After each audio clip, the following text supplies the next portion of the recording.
Hello. We get a special early morning long edition show today. Why not? So I'm not quite awake yet. So if I laugh like that, like just off the top of the show or off of certain things, just know still waking up. Normally about this time, I guess Gary can't go on today. I don't know why. Well, then he texted me. So we are going on for Gary today. Like I said, I may laugh a little bit today because still waking up. Good thing this has caffeine in it. This little grapefruit flavored caffeine.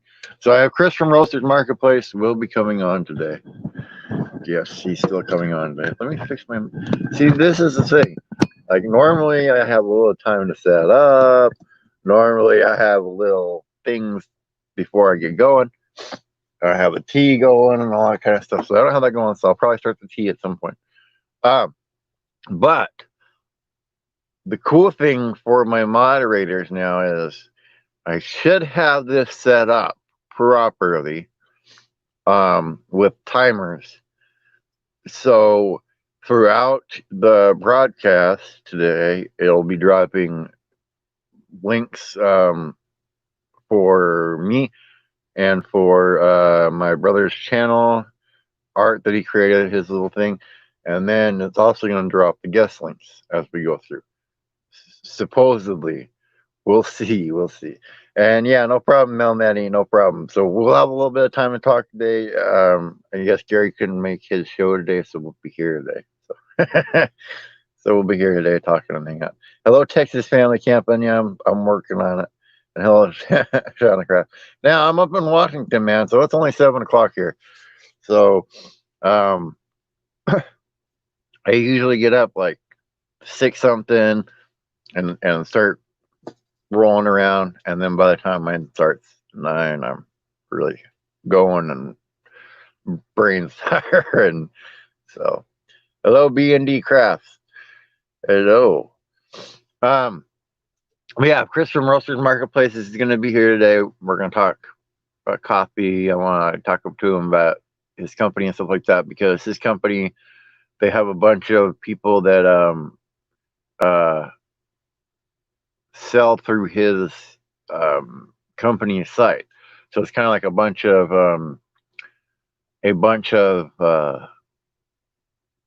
small businesses getting together, and he helps the small businesses all at once.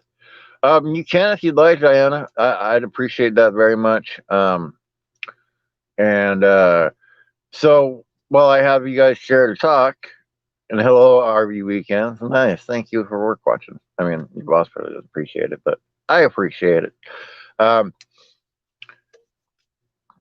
so once I'm thinking about starting the memberships, and we're gonna watch and see if the because it takes 5 minutes before the links will start dropping, and I have them set on different timers. If it works like it's supposed to, my thought is once I have the membership thing, I'm gonna have it drop members links in every if you have a link or whatever in every show. Um, uh, yeah, James Melnetti asked me to pop on here because um, Gary couldn't make it this morning. So I normally don't do it, but I guess he couldn't make it, so I'm popping on for you guys. Be here for a little. We're gonna go a little long session today. Well, with last hour will be with an interview, so you only got to deal with me for a little bit. Um, but I'm thinking about if it works properly, the bot that if it drops the links properly and everything, to have the membership, and then every time I'm live, it'll be dropping the members' links in the chat.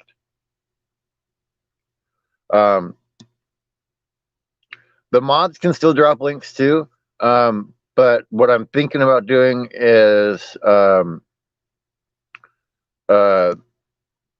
the and awesome Diana. I don't know if you're a mod, but if somebody's a mod, she's hearing me out. Can you drop her link in here?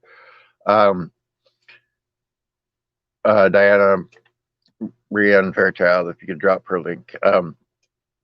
What I want to do, because the members thing, I can have it set up, but like super chats or donations and stuff like that, that's kind of what I want the mods to, because it'll be during the show, more instant and stuff like that. Where the members thing, I can plug that in, and just have that constantly go. And then I'm trying to think of a way of a super of like a super chat one, or a thing to have, um, uh, thing to have afterwards too for them. I'm not 100% sure. I mean, I'll do it in the community tab.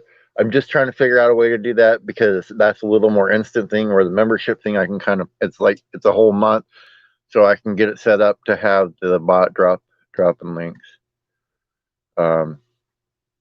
Hopefully they do. We'll see it. We'll see if the bot starts dropping them here. I have it set up, but I haven't used it, so we'll see. And that's awesome. You made 7K. So in 6 months since you started your channel, or 7K, um, 7K after a short little time. I guess is what I'm trying to ask. And hello, meant to be RVing. Good morning to you as well. And camping therapy. If I didn't say hello to you, hello. Hey Avenger. Hi artist. And Jerry Holly, of course, in here. Yes. And hello, Sherry Van. Yeah. So I'm at 1,576 hours this morning. That's when I went and looked at it. It was 1,576, which is great. We're getting a lot of hours quicker than the pace that I figured a minimum at. So awesome. Put out a lot of daily videos. Yeah. I tried for a while to do just here and there, and didn't pick up pace, so I started putting out one video a day, and then Lisa started picking it up more. But I didn't see any traction until I put more out. And I think once you get going and you have a good base of people, then you can go to where you're going less days per week. I think that's just from my observation. I mean, don't burn yourself out doing it, but I think when you're building it, the more content you can put out, the better. That's just you get anxious for your first RV every time you see Avenger RV Adventure. Man, I don't know. I don't know. I don't know if you just get anxious over that. He's a superhero. That's the way I look at it. When I saw Avenger, I thought superhero. And Jerry Hawley here, he needs 749 hours. So if you could, whenever you're done helping whoever you're done helping now on videos, if you can hop on Jerry Hawley's playlist and help him get there. I want to help everybody. That's why I don't care. Like, if you guys just come in and watch my live and you don't run my list, we're gonna get there. We're gonna get there. But the people that are close, like Jerry Holly's real close. I think Epic's real close. I've been running his overnight because he was less than 100, and New Horizons is at like 300. There we go. Yeah. See, so he's starting to work. Good job, Stream Elements bot. See, so I've got this set up to drop links too. So we'll see if it's working and how the timers work. But good job, Stream Elements bot. And I can, if you guys want to know how to use the Stream Elements bot, I'm learning it. And there, where you put the stuff in, how it say in chat, It's not intuitive. I figured it out, but it's not intuitive. Hello, KNR Destinations. Hello, Sunny's Place. Hey, how are you guys doing? Um, yep, yep. That's good advice right there. Stay faithful to the people that are friends on your channel. Help them grow. You know, that's very good advice, Diana. Diana, that's very, very good advice. Where did you see? I hello, Mary Jones. There you are. Oh, okay. There's an Avenger brand, I guess. I did not know that. I did not know that. Yeah, I just hear the word Avenger and it's like, I'll get you, or comic book words. Uh, yeah, I saw. Okay, okay. I saw you stream Element, so that's why I went and did it to go look at it and mess with it. You turned on. All I turned on was I didn't turn on. I think I turned on one module in there. You turn on like the tweeting module, which is going to pull in like whatever tweets it's tied in with, and I think the default is that thing. But you go under timers, and that's where you put in if you want to say stuff every so often. So I have timers set up now, so it'll say. But I think it's the way that I'm looking at this now is the timer only triggers after um, one at a time after five. Like the least you can go is 5 minutes, so it's only one at a time. So I'll have to figure out how to make them all come in, come in. Well, maybe not come in at the same time, but play with that a little more. So, good morning, Thrifty Angela. I'm still always impressed that Angela can get up. Did I like my? Oh, I've said it a couple times. Man, that butterfly is beautiful. It's beautiful. Um, I'm gonna figure out a plan. I was hanging it on the rearview mirror, but it was swinging around too much. Man, I don't want it to. I don't want it to smack and break or something like that. So when I go into the minivan, I'm gonna figure out a way to put it up so that it's not going to swing around as much because I put it on some string. So yeah, and hello, nomadic hippie, driving and listen. Awesome, thank you. This is our autism garden. We are at 23 and we are aiming at 50 and then 100. Yep. And then you'll aim at something else. But always keep aiming. You'll get there. You guys will get there. You know, sometimes there is I get some I'll get some ideas, or not ideas, but I'll get I forget what we were talking about. I get some nostalgia. That's the word I was looking for under 100 sometimes. Not the work or wanting to have more, but sometimes it's kind of like, man, I remember when I was 100. Those were the nice days. Those were the hey man, you have such freedom under 100 to do like whatever you want. Oh, just saying, just saying. Not that I can't do whatever I want, but yeah, they were very fragile. Yeah, that's why I was like, oh no. You were up to 6 this morning? Dang, man. You got something. Hey, RV Ashes. Hello.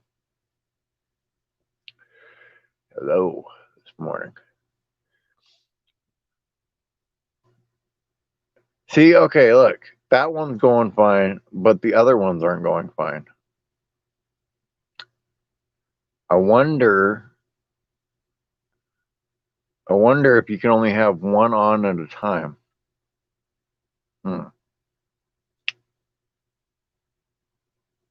That's interesting. See, I have to learn something with that. But it does work. That's weird. I am sleep watching. I love that, D. I am here, but I am sleep watching. I'm sleep posting, so don't feel bad. They're doing a giveaway at 100. This is our autism garden. We'll be doing a giveaway at 100. Woo! What are you giving away? That's what I want to know. Working while listening here. Hello, Sunny's Place. Man, you guys work listening, man. I love it. Your bosses don't love it, but I love it. Just saying. Just saying. And hello, Rancis Rogers. Hey, man. Got Stream Element Spot running. I don't know if you mess with it, so I gotta still mess with it and figure out the timers on it, because that is weird. Yeah. So that's gonna be a learning process to have that bot do stuff. That's for sure. That's for sure. Oh, you are the boss? Okay. Well, if you are the boss, I mean that's a whole different ballgame. Let me let somebody whatever you want. Oh, thank you, Tumbleweed RV Life, for leaving everything on the stream running in the background. I really appreciate that, guys. I really do. I really appreciate any of the help on the hours that you give me, for sure. So, man, it's quite a morning. Okay, this is what they're giving. You guys are giving this away at 100. Just let me explain to you. You know, you're setting the bar. You're setting the bar pretty high at 100. You're gonna. I'm gonna guess that's a 9-inch cast iron skillet, because all I see is inch. If I missed it, then I don't know. But I'm gonna guess 9-inch. Maybe it's 12-inch. From Lodge, and a coffee cup that says "I run on coffee and plants," and it's in the shape of a plant pot. That's pretty cool, man. That's pretty cool. Oh, thank you, Lori's Way. Thank you. Yeah, thank you. Well, yeah. All bosses do sell a boss. The ultimate boss is the customer. I mean, I'm just saying, they're the ones that pay the bill. No matter what your job is, even if your job is your customers or their businesses, that's still another boss. And Rants with Rogers, yeah, he's the news anchor in Spokane, Washington. So he's in here on his commercial break. So if you haven't picked him up, go pick him up. He's working on his hours too, but he does like video reviews. He's won an Emmy for his storytelling before, and he will help you out putting story in your video if you send him a video review. 8-inch. Okay, 8-inch skillet. You can win an 8-inch skillet. Yeah. Yeah, and that word in chat, yeah, YouTube doesn't like it. So we try to avoid that word. I showed you some love. Glad I connected with you, stuff like that. But yeah, they don't like that word. So, and meant to be everything. Thank you. But I wanted to let you guys know that yeah, the playlist is easy. Yeah. We'll talk about this. Here, I'm gonna put it up here. We're gonna talk about that in a second. So I'm putting that up there to remind me. Shoot, now I almost forgot. I forgot where I was going. Oh, the list.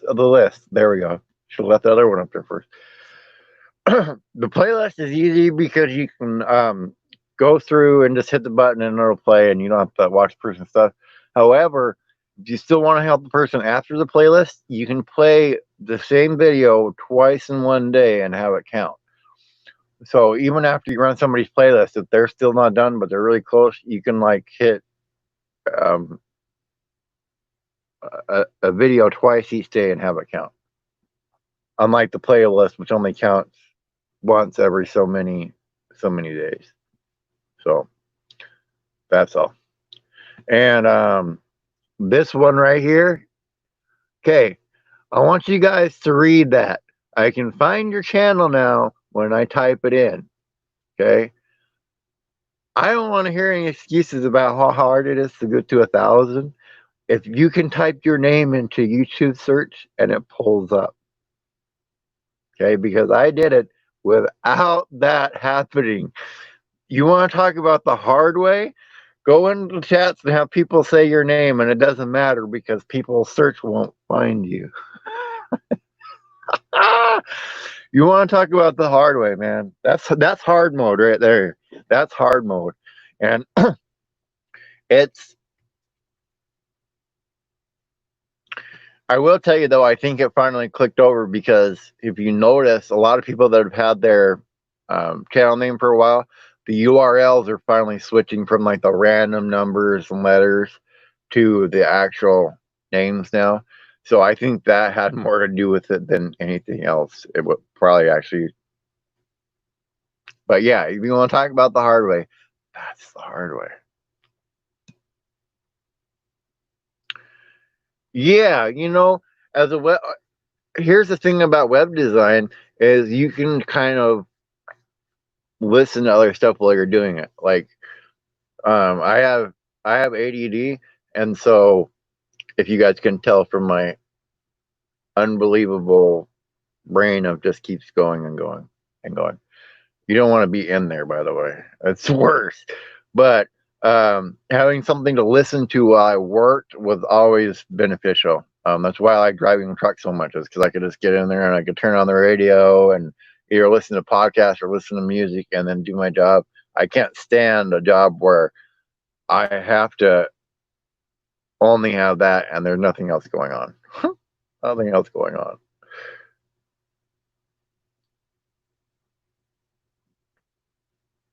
What is that, Stream Elements? What is that, dude? Like, I didn't type. I'll have to see if I put that one in there somewhere on T. On T. Yeah, there you go. Yeah. Yeah, there's his link right there. Um, what the heck is it saying on T for? Yeah, see, and then you said that one again, Stream Elements. Why are you only saying one? Bad Stream Elements. I don't know, man. I don't know. I have them all turned on and stuff like that, so I don't know. Maybe you can only do one, or maybe if they're set at the same time, it can't do the other ones. I don't know. Thank you, man. Thank you. I wish it would. I wish it would have the emojis. Um, it would show the emojis.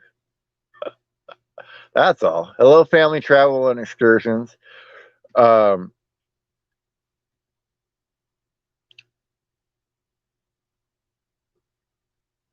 yeah, I'm gonna have to play with Stream Elements bot. At least it's saying, hey, if you'd like to ask a question to the guest today. At least it's doing that one. Yeah, Stream Elements. Hey, listener, I'm still learning it and getting used to it. So I'm gonna play with that one until I can. It may just be that I haven't run the guest links for the day, or I may have to put in how I put it into a log with different things as it goes along. I don't know. I'm gonna have to learn more about it. I'm gonna have to watch a YouTube video and really go in there and figure it out. I know where to put them in now, but I don't know.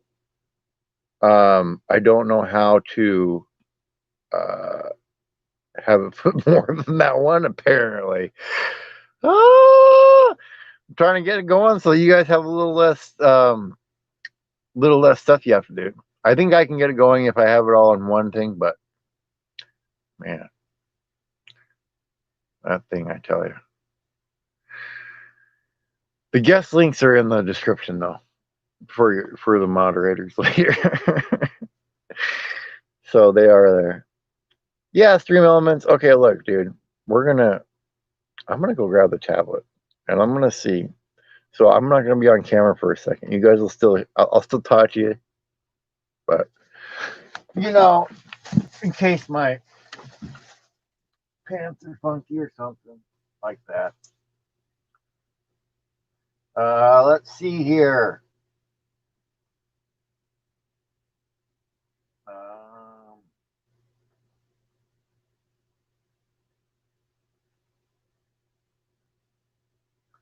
Stream Elements.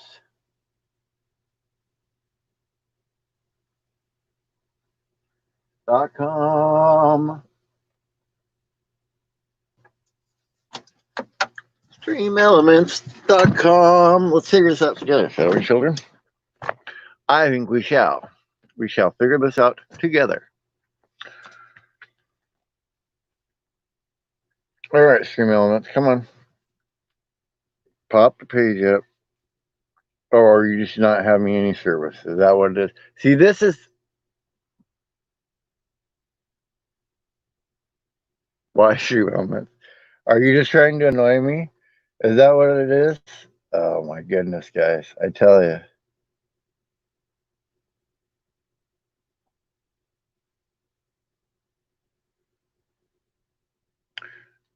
And then it says connect. Finally, huh? Let's fix Stream Elements if we can. Let's fix it! Now that you actually give me some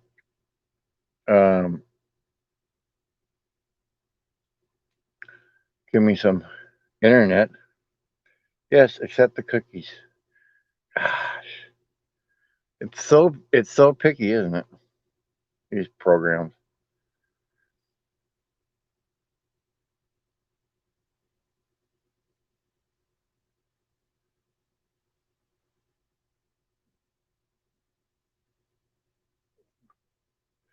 There we go. Maybe it'll work now. Ha ha ha ha.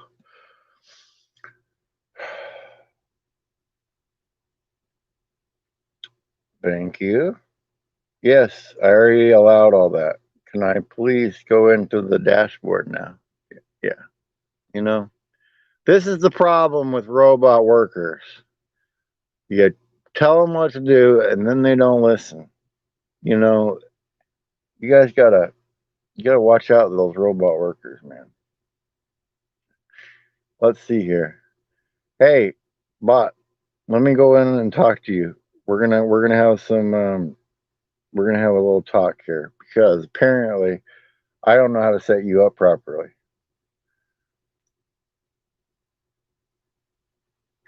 And you respond with a response message, which is a default message in there, which I didn't ask you to respond with. Come on.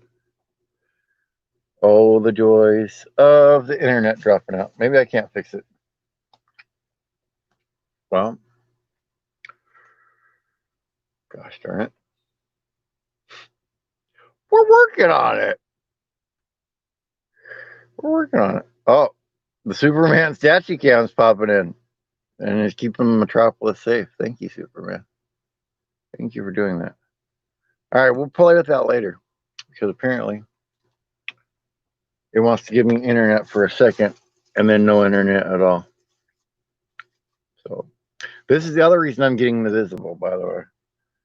Because I can't use the house Wi-Fi and I'm not gonna pay the extra for the thing on here when I'm gonna get visible anyway.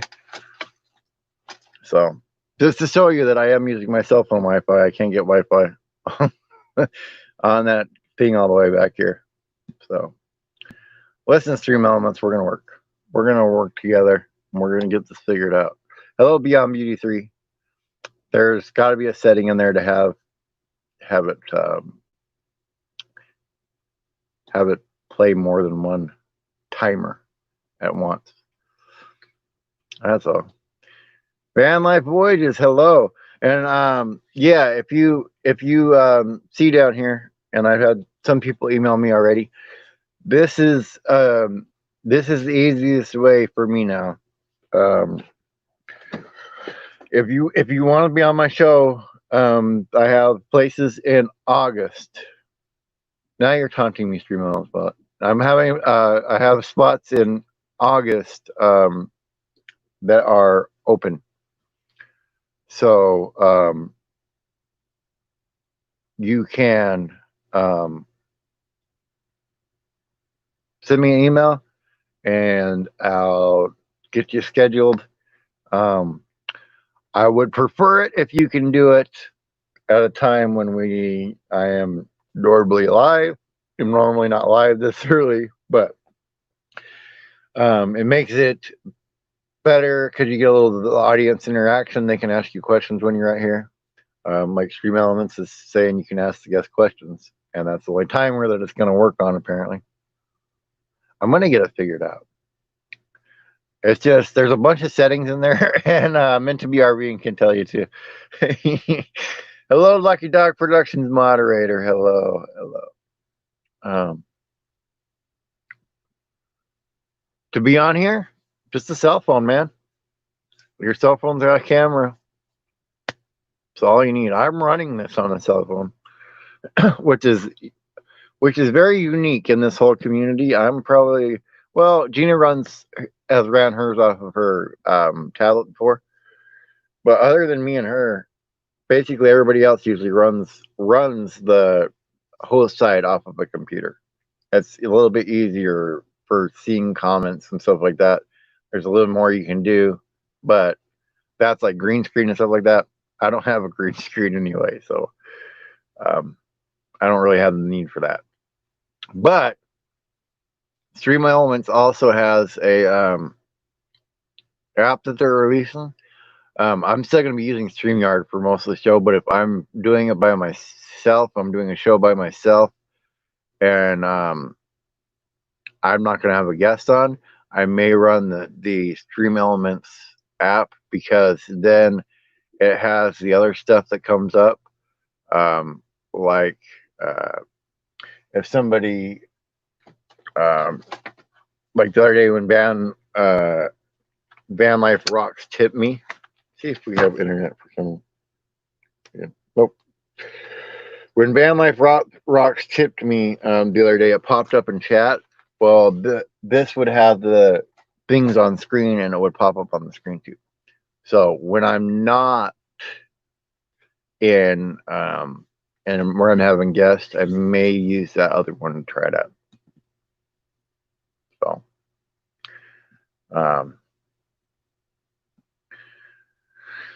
dang, Stream Elements bot. Gotta really figure out why. Maybe it's because all the timers reset, and so it never gets the other timers. Maybe that's why. Because I had them set at different times, so I was hoping that it was going to pop them in at different times. We'll see. We'll see. The joy of learning new things. I wanted the bot in here, though, because that'll kind of help out with, it'll be able to catch things quick. If there's like a bunch of spammy stuff. I am watching it on the phone. Like I said, the tablet, I don't even have a thing here. So I usually watch it on the phone, which gives me about 3 comments here on the side that I can see at once. So that's why I try to keep watching you guys. That's why I move like this. But once I have the visible,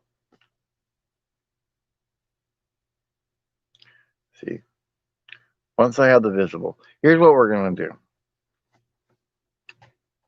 Because you're going to annoy me, StreamYard bot. So I'm going to turn you guys this way, like this. And then I'm going to move up here just for a minute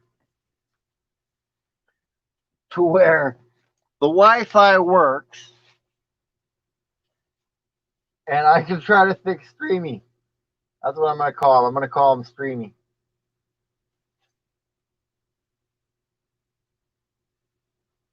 All right.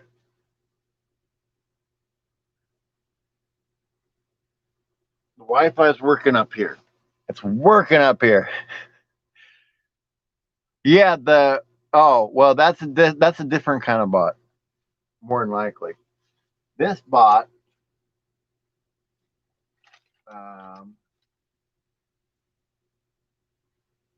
here's what I'm going to do.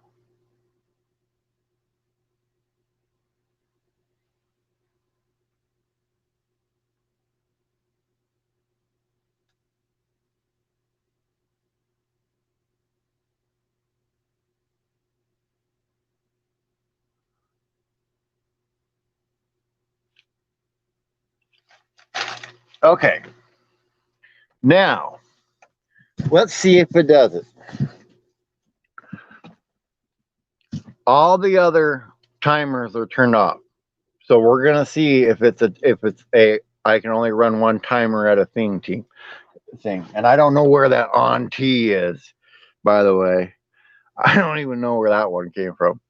So anyway, yeah. So I have this one set up under like welcome to the chat, and so it's going to it was going to be playing that, but I think I may have to only have one timer. I'm gonna write them and figure this out, but I can only have one timer at a time. But I can have multiple responses in that. So maybe it will play all those responses, which is what is under the guest links thing. So we'll see. Every 5 minutes it's set to go off. We'll see. But I'm getting the visible, and then I'm glad that our Epic RV Adventure said you can only have one thing connected, but you can get a travel router, and then so I'm going to get a little travel router to go with that as well. That's yeah, I'm gonna do that as well. So we'll see. We'll see how that bot puts the links in. If it puts the links in, that's what the most important thing. It was going to be cool. I wanted to have do a bunch of different things, but if I can have it put the links in, and then for the guests, and then the moderators just come and hang out, and then that's the other thing I'll be able to do is I can turn the timers on and off. Once I have a connection for that tablet, I can turn the timers on and off. So that's not that big of a deal. It's a little extra step, but it's not that big of a deal. So we'll see. And hello, Traveling Salvation. How are you guys today? Yeah,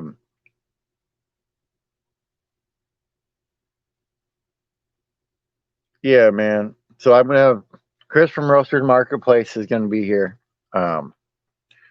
Normally you see me pop on with the guest, but I'm starting early today because something happened. I don't know what happened. Something happened at Daydream and he couldn't go on. So we're here, we're hanging out and all that stuff.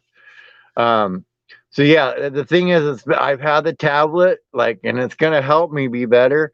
I just can't do it until I get the visible and have the other connection for it. So it's going to help, and it has helped. Oh, it has helped a lot, but it's going to help during live stream more. I'll have it here. I'll be able to have it here. I'll have the keyboard and everything, and I can sit there and I can type something in chat or anything like that, and not be, hitting this and having the camera move and all that kind of stuff. That's the cool thing once I get that going. And then I can also do multiple camera shots too. That's the other plan. So depending on where I'm at, if it's got a beautiful place where I can like set up another camera, like I can set a camera up outside or something like that, and it's pointing at a beautiful view. I might have that if I'm there by myself that day. I might have that as a second screen for you guys to look at or something like that. I just have all kinds of ideas. It's just waiting on the visible makes the other ideas start to be possible. Yeah. Why, man? I'm in Washington. I'm on the same time as you guys. So trust me, I know it's early. And normally I would have the tea going, but today it is the grapefruit.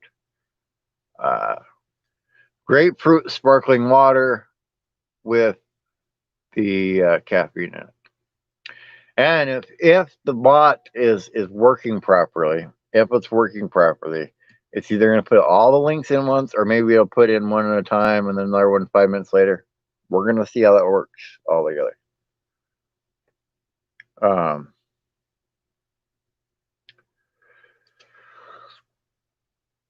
Man, I'm still working on getting these lives and getting all this other stuff set up, and so I'm playing with Stream Elements. That's a real easy bot to set up. I don't know about the other stuff, and I like the tipping panel that it has. And and how that goes and how it will thank them in the chat and all that kind of stuff.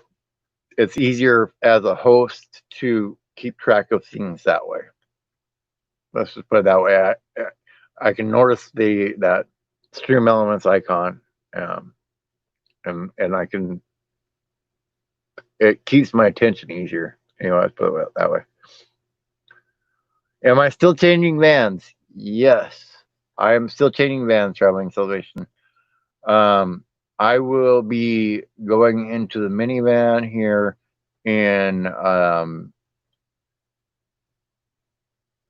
just a few weeks now. I'm going to say in August, but August is only a few weeks away now. So, in just a few weeks, I'll probably still be in this one for probably for a couple of days when I first get there until I can get that built out. Then I'll be going in that one. I'm bringing this one back here, and I'll be getting a little bit of cash because of how we work things out for this van, and then going back there, finishing that van up, and then we'll be rolling. I'll be rolling around Washington pretty much in August, and maybe a little bit place here or place there or whatever. Then in September, I'm going down to Oregon. So I'm going to go see Gina down in Oregon. I'm going to try to go see Ninth Element down in Oregon. I'm going to go try to see Mike Burning Up the Rose. Yeah, if you're in Western Washington, Eastern Washington is hot like that too. But Western Washington, yeah, it was only like 82 here yesterday, which was perfect. I had my little fan on, and that's all I need. Washington State's really good in the summertime. It's actually good in the wintertime too because it only gets so cold in Western Washington. So it's just raining and stuff like that, but it's not too bad in the wintertime here either, in all honesty. Downsizing temporarily. So I'm going into the minivan because I want to save money on fuel and all that kind of stuff. So it will be temporarily, and then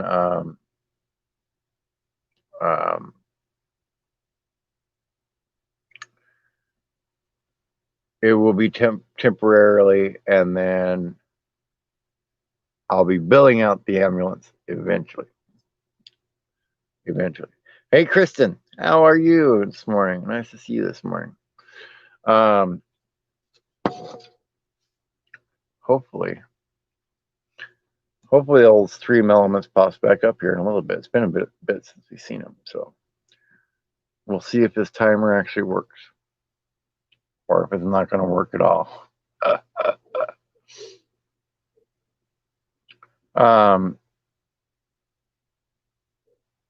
Yeah, so I'm just messing with stuff like that because I want to try to make this go a little bit easier. So, don't know if Stream Elements is going to listen like he should, but we'll see.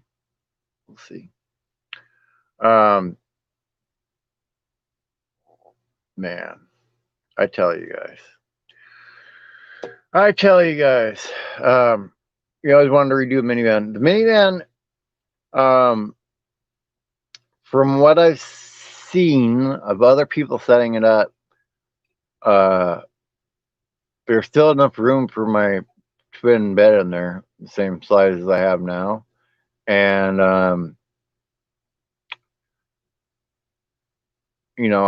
I get a chair in there and stuff like that, or I just make a seat and stuff like that.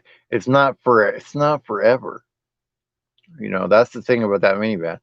I'm looking at that that's a max, like maybe 2 years, maybe 3 at the outside.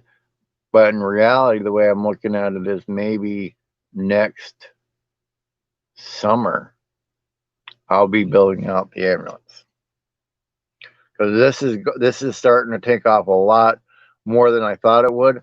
So it makes me think that next summer we'll be building out an ambulance on this channel, and that's going to be the mobile broadcast studio right there. That's the plan for that. So we'll see. Bagel, nice to see you. Make it to alive. That's nice, man. I love when you guys can make it to alive. Um, and Jerry Holly, yeah, he could have bought an old fire truck. I'll tell you this: if you buy an old fire truck, you got pretty big tanks of water with you for boondocking for a long time. Depending on the fire truck. If it's just a pump truck, I don't think they'll have tanks on them. But some of the trucks that have tanks, man, be a long time, long time. Yeah, the ambulance.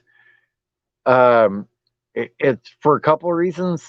Just the storage on the outside for like all the different camera equipment and all that kind of stuff, and then the inside you can set up and it's going to have a little, um, going to have like a little studio on the inside of it, kind of like the minivan, but have all the other stuff on the outside so I can have set up for live events at places. Like if I see something going on, I can, pull over, pop a canopy out, and set up for a live event right there. Um, awesome for gas, but too small with all our stuff. Yeah, if you if you're gonna be multiple people, yeah, yeah, multiple people isn't probably gonna turn out um, too well in a minivan. I've seen it, but um, even a van, even the biggest van, is kind of hard to do with with multiple people. You can do it, but even that's hard. Um, and the other thing about the ambulances too is that the suspension that they are built on is built to keep it more even on the road. Um, and then they have the 4-wheel drive ones, and so like I was saying yesterday, a 4x4 ambulance, I can go out to some pretty awesome boondocking places, and if Starling gets going and it works, um, decently, I can do my live from way out in the woods, having a beautiful view, you know, and that's that's where I think I'm gonna go, with the channel is to try to do lives with you guys, still Monday through Friday, but keep it going even when I'm um, on the road. And so the ambulance also comes with the fact of more people are going to be able to work on that than a motorhome as well, or willing to work on it, I should say, not just, because there's, in all honesty, a lot of Class C's could be fixed just fine by regular mechanics and they don't want to do it. But I think an ambulance will have that problem. And then, like I was saying, an ambulance parked out somewhere probably isn't going to get bothered. People are just going to think it's an ambulance, even if it's not going to say ambulance and it's going to be painted different. They'll just think it's an ambulance. They're not going to, or maybe it's a police vehicle or whatever. They're not going to go up and knock and bother people usually. So that's my other theory. We'll see if that holds true. But that's my theory with that. It's going to be an exciting, like I'm sitting here talking to you guys about this stuff, honestly, and this wasn't even a thought that I could dream about a little while ago. When I said freedom to dream, it really is, that changes things. And good morning, Gina. Nice to see you. Yeah, I'm starting early today because Daydream couldn't start so I've already been going for a while. So I usually have my wake up time too, just like Gina. Daydream shows where I wake up, man. I sit here and I walk, even if I'm out of the chat room and I'm getting ready for my show, I usually still have it streaming over here. So usually Daydream is my wake up show too. So it's not just you guys. Not just you guys for sure. Man. Nice, D. Yeah, go get you some coffee. Go make some breakfast. Probably make it on your Blackstone. If you are, enjoy it. Enjoy it. Oh,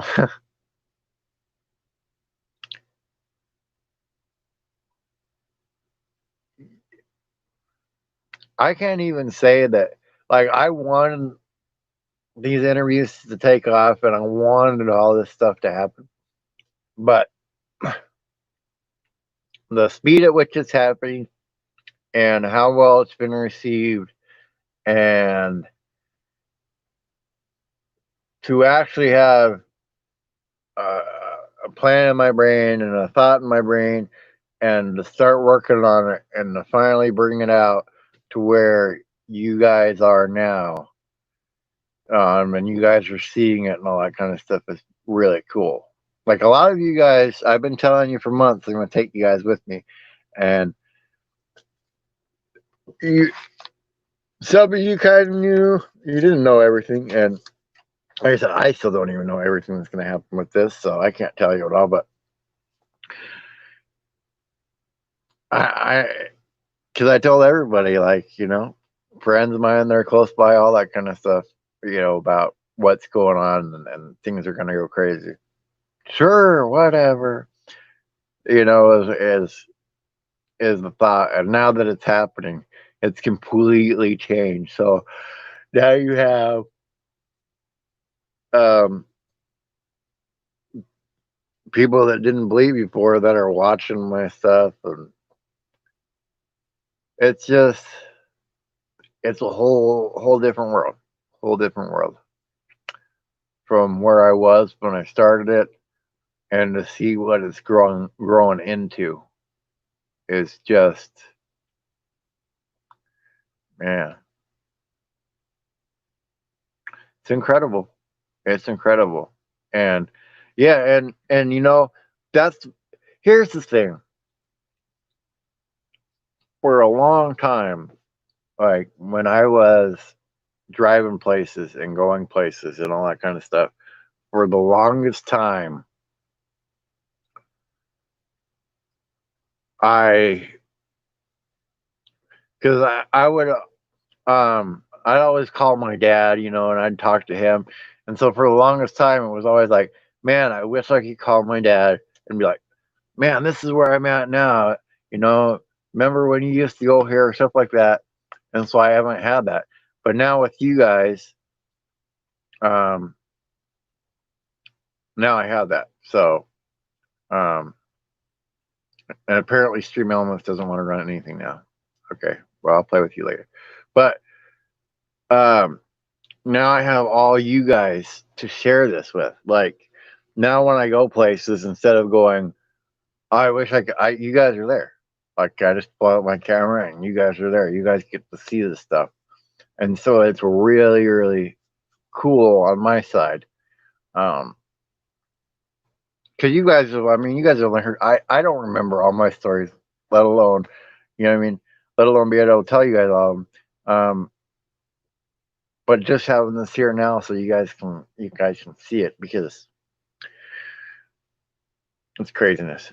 But speaking of which, I am working on getting a book written of my life up to this point, of stuff that's happened. So I'm working on writing a book. I'm not right. I'm having somebody help ghostwrite the book. Let's put it that way. I'm not good at writing. Um, Thank you, Kristen. Yeah, you know, it's been a lot of it's been a lot of work, but it's been a lot of fun at the same time. So YouTube can be a job, yes. If you want to look at it that way, I guess you can. But I also look at it the other way of, if it's a job, it's the funnest job that I've ever had. And I've had a lot of jobs doing a lot of different things. So if I want to look at it as a job, it's the funnest job. And I don't. I don't. I get up in the morning and I'm excited to talk to you guys. I'm excited to see what else happens that day, see who else agrees to an interview that day. Um,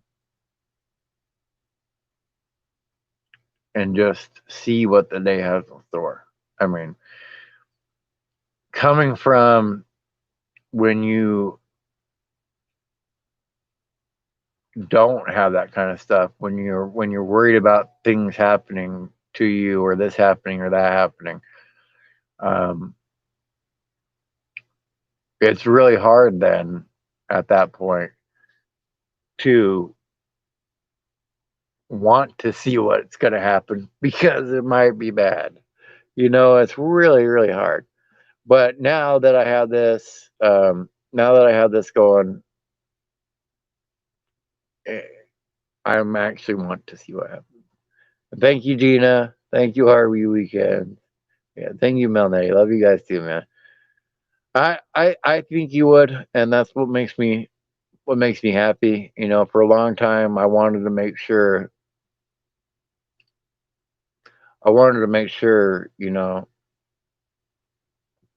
that I wanted to finally find something and do something that would make him proud. And that's really, really important to me. Wow, that's crazy. That's crazy. You'll have to let me know the book, and maybe I'll try to find it and read it. That's interesting. Everything is a job there. What's up, Wickershire? Yeah, I bet everything's a job there. Um, that's when I look at certain things and I'm going, you know, the only animals I could see ever wanting to have on a that I had to take care of was maybe chickens. Um, the rest of the animals seem like work that I probably wouldn't be able to maintain. Like having a couple chickens, and I mean a couple, like two, maybe three chickens. That's something I could handle if I ever have a place with some land. It's just a couple chickens, and that's not even for meat or anything. There's eggs and stuff like that. You know, um, just so I could have eggs in the morning and not even have to gotta start thinking about it. Thank you, man. Thank you. Yeah, it's been he's watched it as it's occurred, but it's been quite a progression in in a year. So been a ride so far. Like that's why I laugh. There's so much stuff that has happened to me in this year since I've been on this channel that had I had more viewers, had I was I able to better shoot it and edit it, I would have got lots of views. But I mean, we went through a bunch of vehicles already on this channel. We're gonna get another one. Um, so yeah, there's just a lot, man. Just a lot. Thinking back, this last year, since I started this channel,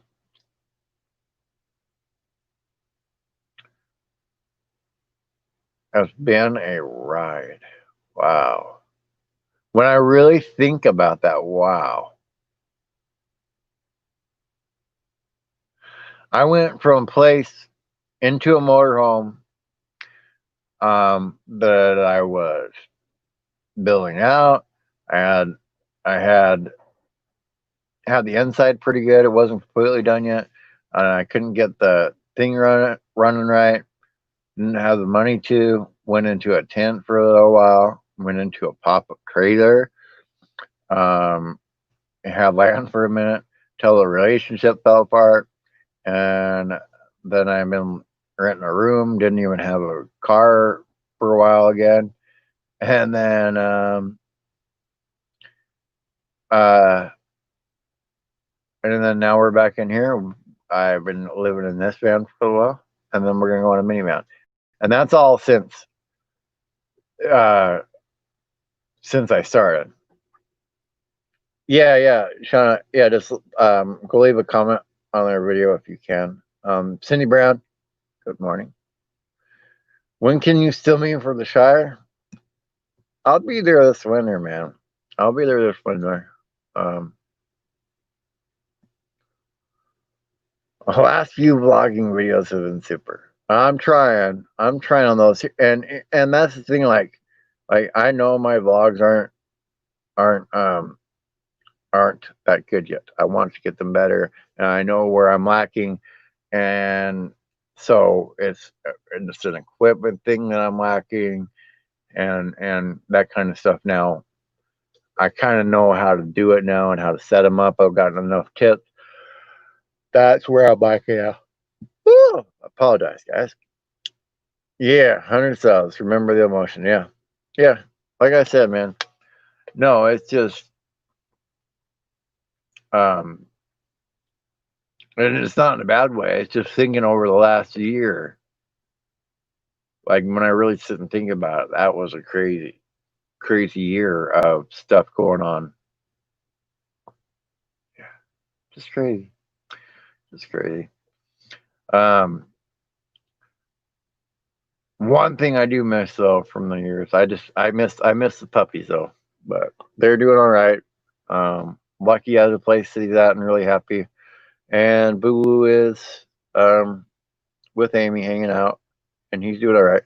Hello, my backyard science. But I miss those guys. That's that's the one thing I miss. Is those two puppies. So eventually, um, eventually, I would like to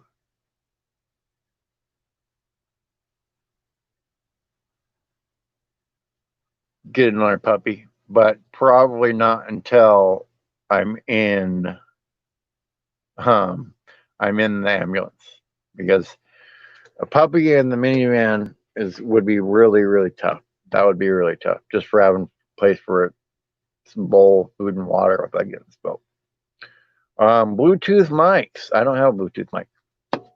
I use, which is $40, and it came with the different plugs and wires. This shotgun mic and a giant dead cat on it, but that's what I use for a mic. So, if you guys are interested, I did a video on it, and it'll be it's in the equipment and reviews playlist. There'll be one that has my mic and the light that I have in it. Um, but that's what I use for mine. And then if you're going to be out and about, yeah, Bluetooth mic, either that so you can clip it on you, or a shotgun mic, because with the wires, it's really difficult when you're out and about to try to get that set down, not yank over your camera, all that kind of stuff. You know what I mean?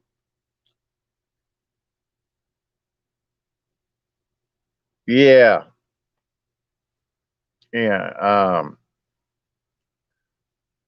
Wow, man, they didn't want to renew the lease after 12 years. That's kind of crazy. That's the other part. That's the other problem about, you know, renting places. That's why I'm going to save up and just buy a place where I just have to worry about coming up with the taxes every year, which is a lot less money than mortgage or rent payments every month. Anyway, you just got your 100 subs the other day while on Daydream. Awesome. Congratulations, guys. Congratulations. Um, yeah, yeah, yep. So and that's the thing, is like, I want to, you know, if I get to where I have a puppy again, I want to have money in case I have to take it to the vet and all that kind of. It's just being smart about it. So I will get a puppy again, but it's going to be a little bit. Might be next summer before I do. And good morning, Vicky. Good morning. Yeah. So there's things that I've been eating, and I kind of wanted to show you guys. Um, I'm pulling it out of my trash bag right here, but that's because That's the closest one I can grab. But there's these right here, which are just well, this is what I'm showing you that you can have as food in there without refrigeration. These are just pre-made like little tuna packs, and you don't have to keep them refrigerated. Um, so I got those, and then I've got the kettle, and I've got like these little rice bowl things, so I can put that tuna, like if it's teriyaki tuna or whatever, on top of the rice. Another thing I found were these, and it's a little soup bowl. So I just have to add the hot water from the kettle. Just trying to think of other options, right? Um, Other options to eat on the road that don't require refrigeration at all. So I add the cooler, but the goal is if I use the cooler, it's going to be we have cold food for a few days, maybe a week. That's be cold, and then the rest of the time we're going to try to stay on dry goods. Yeah, yeah. 2 acres gonna stash a horse. That'd be nice. I'm not. The only thing I'm gonna get if I get more land is basically gonna be um, not so much a farm as a campground for people to come hang out at, so that I can make. Um, I can set it up like a hip camp, like that one that I went to was, so that I can have people come and stay, but that I can also have a way to make money off the land. Yep. So that's the plan. That's the plan. Hello, Lori's Crochet Corner. Hello. Um, yeah, man. Like then once I get the place, have enough of a garden there that I can food, take food with me at the start of the winter traveling season. You know, ramen. Upgrade staple of Vamily. Well, I mean I didn't want to show that one, but what I'd recommend instead of ramen is that because once you're done, you don't have dishes to do. That's why I would recommend that. And then also that, like those cup of noodles. The other thing I got was like instant potatoes and packets of gravy. With those, once you're done eating the noodles, if you're hungry a little bit later, now you can make some mashed potatoes and gravy in the same container. And that's the big thing is if you can avoid washing dishes. And so if you notice, these are they're plastic utensils. I wash them or whatever and use them as much as I can before I go away. But these ones are 100%. You probably can't read it. The 100. It says 100% compostable on there. So it does. This does break down. I don't know if it's like a plastic made with plant based oil or something. Who knows? But um, yeah, you know. Yeah, see right there. We only eat off of that and some meat. That's what I'm saying. Like anything that you can do to reduce cost. Well, if I can just, and especially having the ambulance, there's a few pantries full of canned food that I can take with me on the road.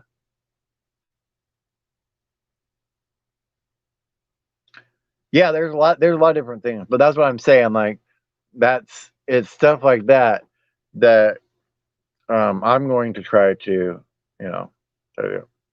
Yeah, whole tent site. Yeah, exactly. Exactly. Not so much that it's easy money, but I want to make money off my land too. Yeah. Yeah. Plant based oils. Yeah. More than likely. So that's like, um, so I'm going to be using, a plastic type utensil. I'm going to be using paper plates, paper bowls, that kind of stuff. I shouldn't, I say paper when I say that. They're wax covered. That's how they work. Um, to keep the liquid from soaking in the paper, but I'll be using that as well. Um, because any way that you can not have to use water on the road, that's less water you have to carry, and it's just more water that's just for drinking or whatever. That's the real help, because the less water you carry around, that's the less weight. Less weight, better fuel economy, more money in my pocket. That's why. Um, yeah, I will be using that. Um, but the only dishes I plan on having is like maybe rewashing this silverware and like the spatula and stuff from the Blackstone, stuff like that. But um, just in the van wise of not having dishes stacked up somewhere, that also helps. That also helps as well. So I want to say though, guys, like this this has been the happiest that I've ever been in my life right now. Like, I've had happy moments, but constant happiness never happened before. Never happened before. And so to me it's all new, being and feeling this way, completely new. Um which may be shocking to some of you, but you know, um but for me, it's just it's changed things. It's changed things um, for the better. Just having this channel, having all you guys to come and hang out with and talk to, has changed things for me personally in my life that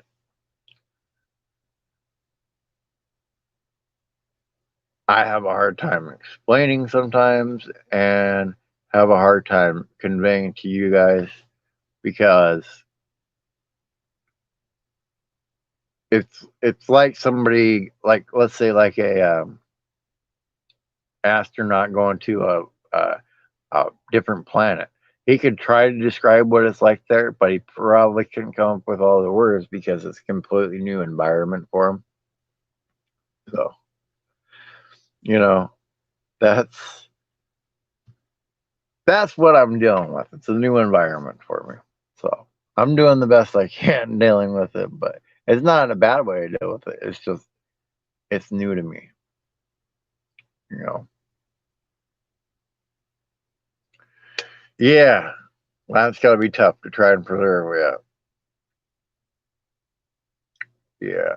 I can understand that. Yeah, I wanna that's why I want like each one of you guys to really, if you want to do YouTube, I really want to help you out. If you have questions about it, um, if you because that just helps me too. Like, me helping you guys out just helps me remember how to do things, and it helps me. And if I don't know, it helps me learn how to do things. Hello, Nomad. I'm broken live. Hello. Um, yeah, I guess Stream Elements did not like me turning off that one. That one did it. It's like, that one will work, but the other ones will not work. So whatever. And I see, Nomad. I'm broken, man. Man, I hope you go live here again sometime soon. Hello, Justin, Christina's RV van life. Hello. Oh man.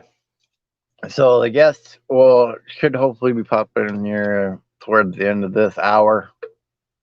Um, Chris from Roaster Marketplace, so he can talk a little bit about what he's got going on.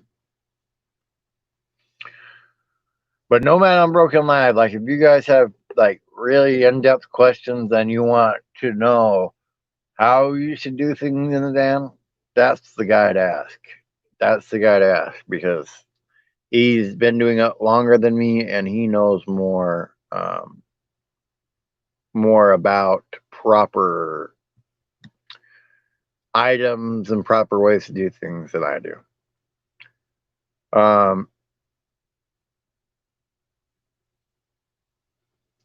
Yeah. It'll be interesting to see you say the vegetables on your next video. It really will.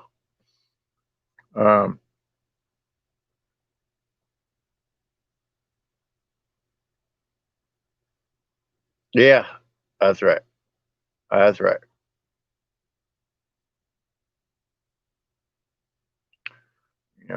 That's right. Well, it's a different beast than your videos. So let's start there. Once you decide to do a live, let us know. We'll try and roll over there. But it's a different animal than your video because there's no stopping the live and editing out something if you say something that you didn't like or anything like that. Yeah. Roof vents. Yeah. I don't know if I'm going to put a roof vent on the minivan, but I will probably be putting, there'll be a roof, probably maybe two, but at least one roof vent on the ambulance build when we do that one. That will be a little bit different build because that's going to be my long-term house. Put it that way, right? The minivan's kind of like the work my butt off and drive around and get my channel seen by more people and get the name out there more and really build my channel up. And then the ambulance is kind of like, okay, now we built it up. Now here's our stable house and studio to be in. Now let's just like, not that it'll be easier, but I think after I get the ambulance built, I'm going to be going, I'm going to be going on a tour again, but that tour may last a few years. And I'm going to be going, and probably staying places maybe a week at a time. So it's going to be a completely different trip, that trip.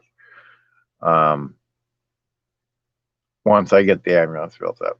And that will be, that trip will consist of more stays out at BLM, and it's going to consist of more stays at Thousand Trails.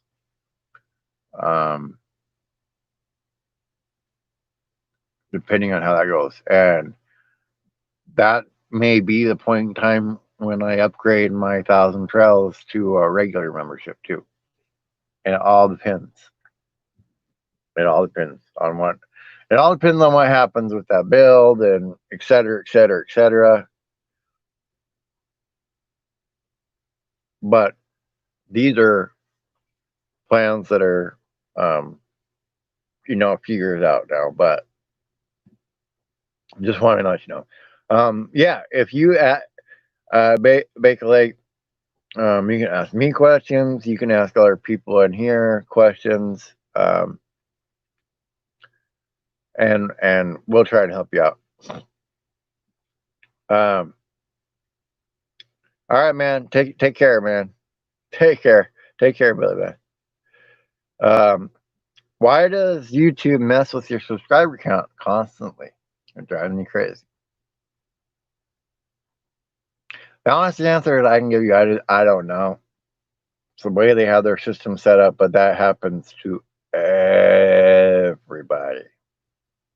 So, and the amount of it just gets higher. Like mine now, where I'm at is sometimes it's 10 that it'll fluctuate up and down. So just yeah, that's just that's a YouTube thing. That's not even that's not a youth thing. That's a YouTube thing. Yeah, there you go. Nomad Unbroken. If it feels like you've been quiet forever and you watch it back, yeah, it's only been a moment or two. That's one good thing to remember. That is one good thing to remember. And the 1 or 2 a month. Well, we were talking about it on your channel, remember? If you don't want to be a live stream channel, then yeah, don't do that many a month. Mine's basically turned into a live stream channel. You guys enjoy the live streams more than my videos. I'm still going to be putting out videos, but I also enjoy sitting here and talking with you guys or having a guest on to talk to. So it's going that way, and I'm just going to be planning on that. Yeah, that happens sometimes, man. I wouldn't worry about it. I wouldn't worry about it yet, because that'll pop back in.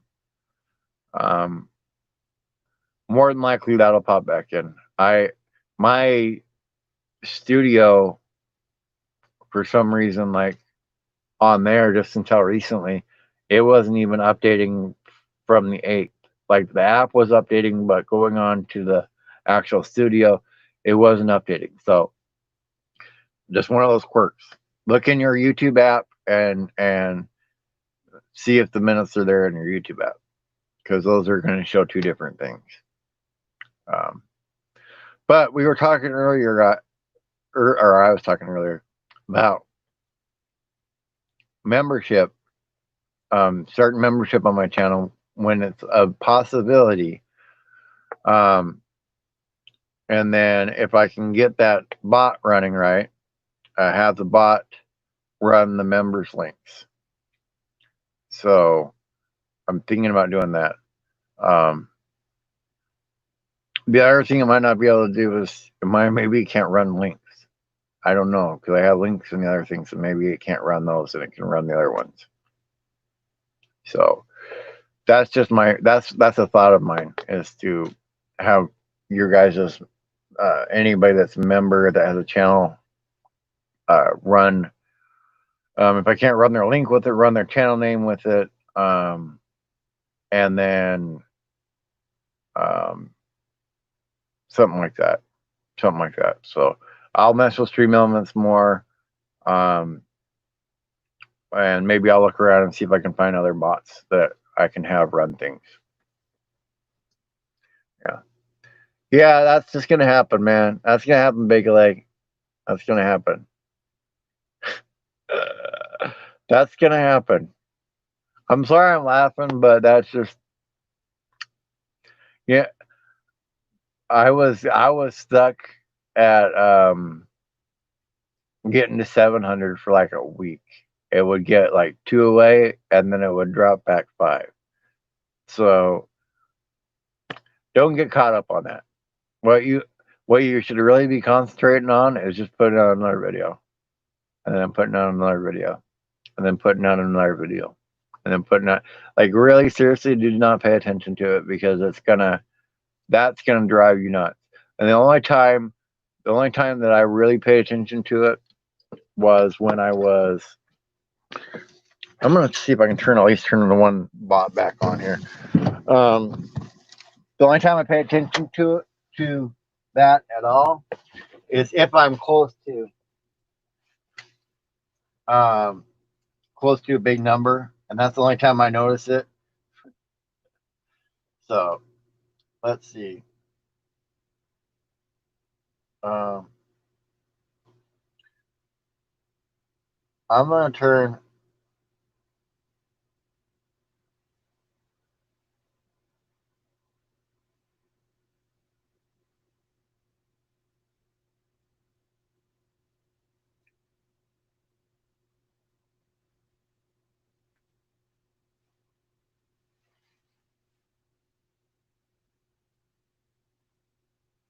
I'm going to turn the one bot back on.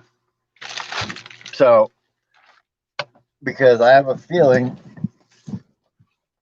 and this is just me, but I have a feeling that one bot, it works because it's just words. So, we'll see. We'll see. If it's just because it's words, we'll see. I don't know. Um, I don't know if it is, but I'm gonna play with it. Yeah, yeah. I have 500 like 3 or 4 times. Yeah. See, it's just, man, you just don't know. You just don't know. Um,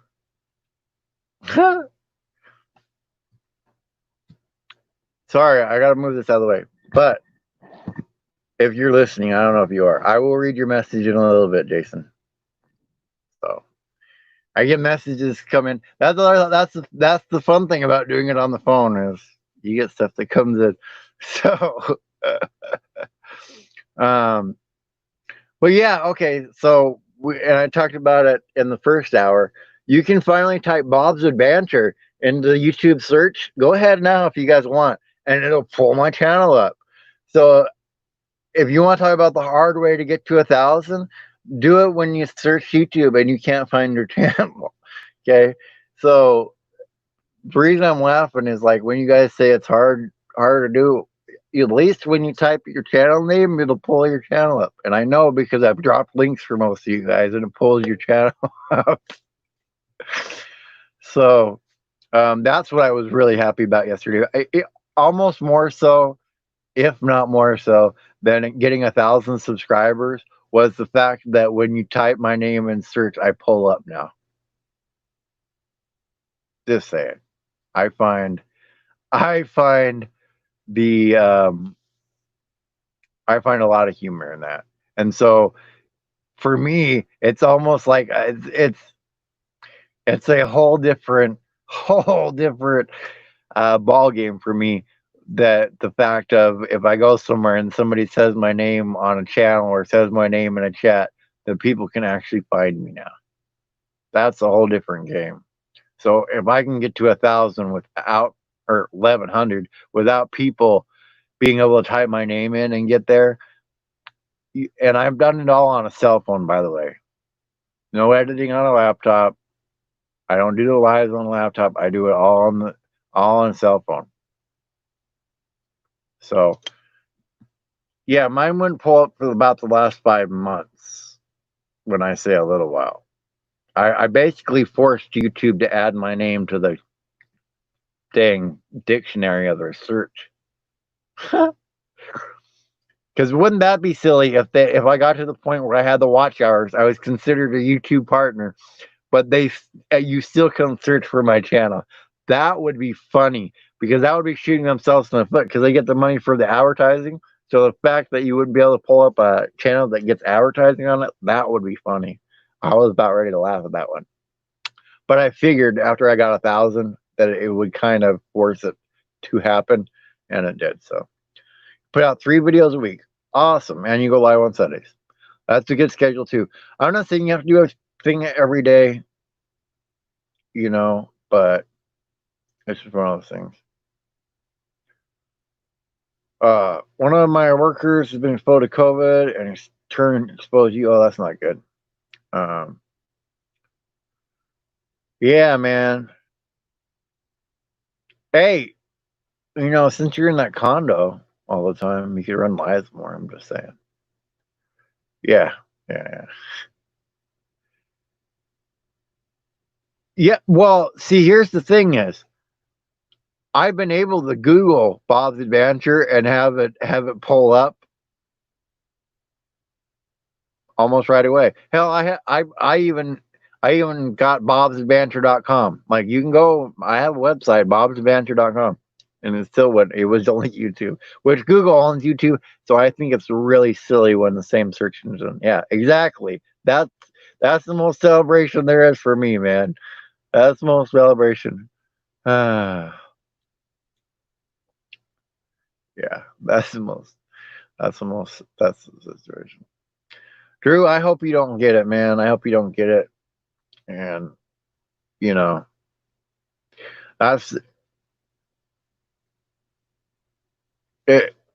Yeah, see, there we go. Okay.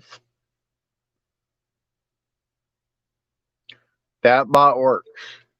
Okay, so I'm gonna play with it and figure out what the rules are for this true element bot for the timers. I'm gonna figure it out because that one works. The other ones don't work, so I've got to figure out what the deal with that is, and then I'll let you guys know. But it does work. So, Papa Drew has potentially been exposed to COVID already. That's what happened. So, um, and part of that problem is, and that's why I didn't like things opening back up and having people go back to work, is when people have to go to work to make money, they'll go to work when they're sick. And so, because a lot of people go to work when they're sick to make money, right? And so now you've got that going on with people that aren't willing to go, hey, man, I'm sick. I can't come in. And stuff like that happens. If everybody was able to stay home if they're sick and not have to lose out financially and all that other stuff, right? It would be a different story. But when you don't have that, it's just a situation. Yeah. Did 2 videos and 1 live stream a week and grew pretty okay, but grew better when you stopped live stream. Well, I would say he didn't really stop them. They still go on Patreon, and I know because I've been over there on the Patreon ones. But I also think he stopped because he didn't want just a bunch of people in there that he didn't know and have to deal with a lot of stuff. Hello, Vanderella. Good morning. Good morning, Bogro. Yeah, you just Googled your channel and it came up. Yeah. Yeah, Google your channel, by the way.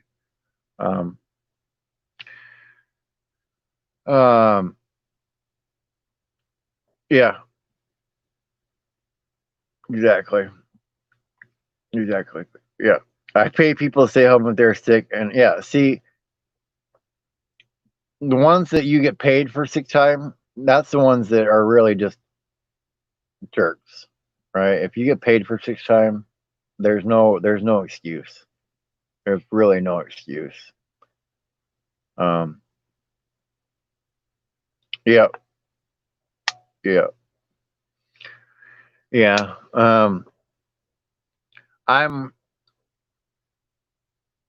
I think when I got sick a little while ago because it felt like the flu, I was only down for a couple of days, but it felt like the flu, but I didn't have the throwing up. I didn't have the other stuff. So I think I probably had it. But it, like, when I say it knocked me out, it knocked me out. Like it was as bad as a bad flu, just minus the, you know, throwing up and all that kind of stuff. So I hope it was just so that I don't have to experience that again anytime soon. Oh my goodness. So I want to know, Kristen, did your mom find that out at the time or was that after? Because woo, I could see that not going over too well. Yeah. I gotta see that not going over too well. You want to name our kid after what? That woman on the TV? I don't think so. I don't think so. But yeah, if you want to be on the show, if I haven't asked you yet, and you want to be on the show, send me an email. I'm especially now that I'm going to get to the point where I'm going to be going all the time. It's going to be really hard for me to reach out and contact people. So reach out, send me an email, and I will get you on. And if you're going to be at Mayberry and stuff like that, you kind of don't have to worry about it. I kind of want to get set up to where I can do a few questions per day, or not per day, a few interviews done per day, like set up a little place, and then have you guys come through and do like little maybe little mini interviews or something like that, um, and do some with you more often. I was thinking if I can get a good enough service, I'd like to do the live there from Mayberry, almost like the old on location radio thing, almost kind of like that thing, like, hey, we're here at Mayberry and because it'll be over the weekend anyway, so it'd be kind of cool in the mornings to do that, and then maybe if you guys have something you want to do that day, I could talk about it on the live that morning, and then you could go meet whoever at whatever campsite. I don't know. Just throwing out ideas. Throwing out ideas. Full ideas. um, and for those that don't know, yeah, I'm excited I'll be in Mayberry too. I've had that since March, by the way, guys. I've been Mayberry's always that's one of the reasons why made me think about the minivan. If I wasn't going to Mayberry, um, I may sit here even longer until I get the thing, but I don't want to. I want to get going again. I want to get going again. Yeah, text Johnny's Journey live is usually a pretty good time. Her and Vanderella put on a good show there. And then she does really beautiful work on these builds. Like her carpentry work on these builds is like, whoo. So once I get the ambulance, I'll be saving money to have Johnny's build it out pretty because I can't build things out pretty. I can build things out. I can make them work. I can do all that kind of stuff, but making them pretty, I'm not that good at. So I'll be having somebody do the pretty work. I can get all the mechanical work behind it work done and all that stuff, but the carpentry work, the finish work to make it look and like really pop, yeah, Johnny's going to be doing that. Um, there you go, Papa Drew. You say nomadic hippie with Uber Eats, and he says they deliver tacos, and they can probably deliver cake. There you go, Papa Drew. You're safe. You're safe, man. The Yeah, you don't got to worry about it. And you know what though? Here's the thing about Uber Eats, and maybe there's probably a way I can do it, but somebody had this phone number already registered on Uber Eats for my cell phone. So I can't even go and register for Uber Eats on my cell phone. So I'm sure there's a way to go in and reset it, but whoever had it last. Oh man. Good morning, burning up the roads. Good morning. How are you? Um uh,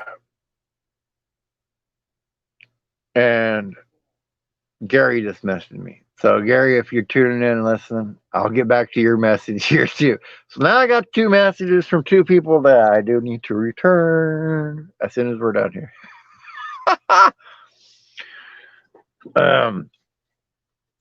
So that's the other thing. Like if you guys like message me or write me and you want to talk to me, like message me or write me because it's really hard for me to reach out now and reach people. But if you message me, I'll get back to you. If you leave me comments, I'll get back to you and stuff like that. I just get so in a mode of either researching or talking to people or whatever that it's hard for me to do the first step sometimes. So that's why I have that down there. Email me. Some people have already emailed me just during the show. So I need a secretary. Yeah, I do. That would be nice. That's that's what we call, as soon as I have the ability to hire and pay somebody, one of the first things is going to be um, an assistant to help keep all that stuff straight. So, if you have any experience doing that and you would like to work very cheaply, once I'm monetized, let me know. I would appreciate the help. But yeah, I want to make sure that's the thing is I'm trying to do is I want to grow this as a channel because I need to start hiring people. So a lot of the money that this channel makes, besides getting donated right back out, is going to be used to pay people. So, um, you know, whether it's people that will be producers on the show live that I'm, you know, uh, at least paying out, tipping out and stuff on the live shows, or it's, having an assistant that I can start paying all the time. That's where it's going. So, when I talk about building the channel and building it as a business and trying to be smart that way, that's really what I'm trying to do. And I hope that by doing that, because I've seen other channels make mistakes where you might, and you as a channel might not need a secretary or an assistant to help with things. I do just because I have so many people I need to contact. But the point is, hopefully, by showing you the way that I'm doing this and reinvesting in it and trying to make my channel keep going and going and going, hopefully that gives you some idea that if you get to that point with your channel, instead of taking that money that you're getting from your channel and spending it right away, then maybe you'll take advantage and reinvest um, that money uh, into your channel. So um, that's my thought anyway. That's my thought anyway. So we'll see. We'll see. But that's what when I tell you guys these things, I tell you them because I want you to learn, you know. And if you just want this as a hobby and you don't want it as a business, you don't want it, you don't really care about any of that, then do what you want. But if you want to turn it into something that becomes a business and something that you can do and all of that stuff, then you, if nothing else, start reading some business books, right? So when I tell you guys stuff like, and the reason I know it is because I worked as a customer service place for um, it was Intuit who makes QuickBooks, but it was the business version of it. So I had to learn about S corp taxes and all this kind of stuff. So when I talk about whatever you make content with for your channel, because you're a content creator, that's your job. So whatever you do to make content, that's something you can write off. So if you buy something to put in a video and you use it in a video, you did that to make your job, that whatever you bought is write offable on your taxes. And whatever you write off, right, that comes off the amount that you owe on your taxes. Get an accountant if you don't know about taxes. Don't listen to me and just get an accountant if you don't know about tax. But the reason I tell you that is because I know. You know what I mean? Yeah, and there you go, Justin and Christina. They've been monetized but they spend more than they could make back from it because they're reinvesting it. My plan is like here in September, and there's a reason I'm choosing September, by the way, and I'll let you know. But September, I'm going to start putting money into advertising these interviews or advertising a minivan build video onto on YouTube itself. So I'm going to advertise my channel by buying advertisements next month, because you can get the views from it, which I've heard a lot of people talk, but they didn't stick around. That's if you have good enough content. If I can get a few of the people to stick around that I advertise and get, that's a bonus. Yeah, there you go. Banderella. I have a folder that I keep all paperwork and receipts for when Johnny monetizes. And what I'm doing is I have Chime Bank and I have a credit builder card. So yeah, you don't have to say good morning to Stream Elements, but Bob probably likes it. It's a bot, Vicky. But I'm putting all my expenses on that credit builder card, so that I have a record of all the stuff that I built.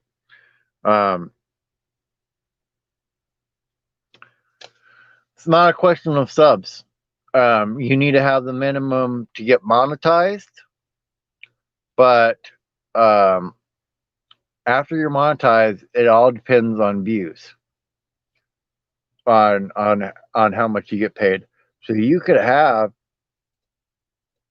1,000 subscribers, but you could have videos that do well and make $1,000 a month.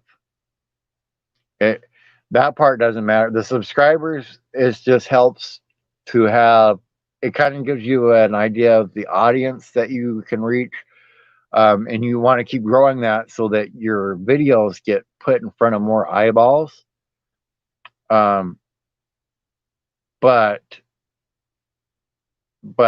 the subscriber count doesn't matter on how much you get paid. It's how many views your video gets. And no one unbroken. Here's a guy that's loaded with information, and here's who he says to watch if you want to learn more. Peter McKinnon, Content Bug, Pusa Studios, Nick and D, Nim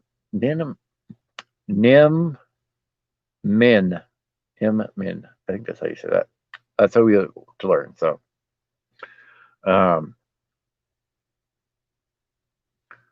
there's another one for you. There we go. Catherine Manning, Texas family. She shares financial info on somebody who recently made it big. And she shares stats with people that want to be YouTubers. And yeah, we were talking about that earlier. Make a Leg was talking about that earlier. It's a thing on YouTube. It's a thing on YouTube. But yeah. And I'll be sharing with you guys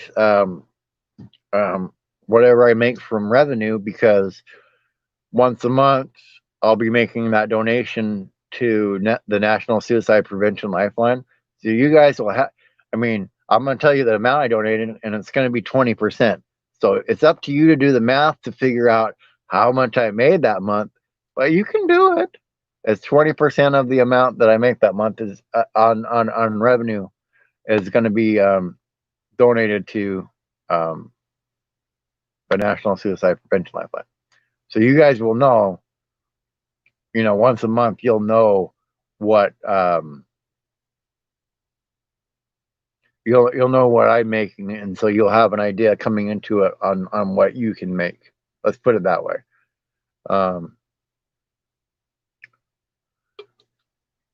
Because for me, it's almost ridiculous not to, because there are programs out there that can give people kind of an idea of what you're making on YouTube anyway. So for me, especially since I'm donating it and I want to be transparent with you guys, that just by coming to the lives, just by watching my channel, without even doing super chats, without even doing anything, you guys will be helping to donate money to a charity. So because of that, I want that to be transparent. I want that to be seen so that you guys can see the difference that you're making. So just by virtue of that fact, you're going to be able to do the math and figure out how much I make off of ads and super chats on YouTube. The other stuff that I make, I'll be donating that to my church and other people and all that kind of stuff. Um, so I'm not necessarily going to blast that out there, but I want you guys to see. I mean, because I've been curious too, and what better way you guys get to see something donated, and you kind of get um, to you get to learn as well. Yeah, and Nomadic Empire. Hey, Nomad Unbroken. Hold on a minute. I'm still waiting. Let me go ahead and make you a moderator.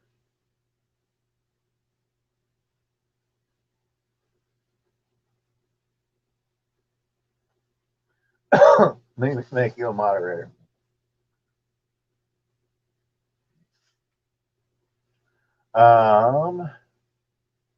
Let's see here.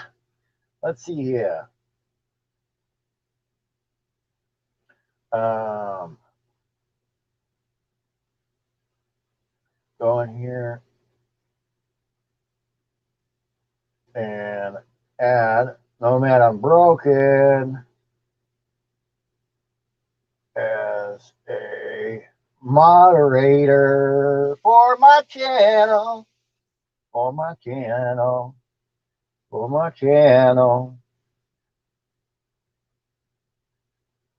Add a few more of you guys. Oh, okay. You already are a moderator. Okay, I fixed it. You already are a moderator, Nomad Unbroken. Drop your link to your freaking Nomadic Empire, man. Drop your link to your Nomadic Empire. There we go.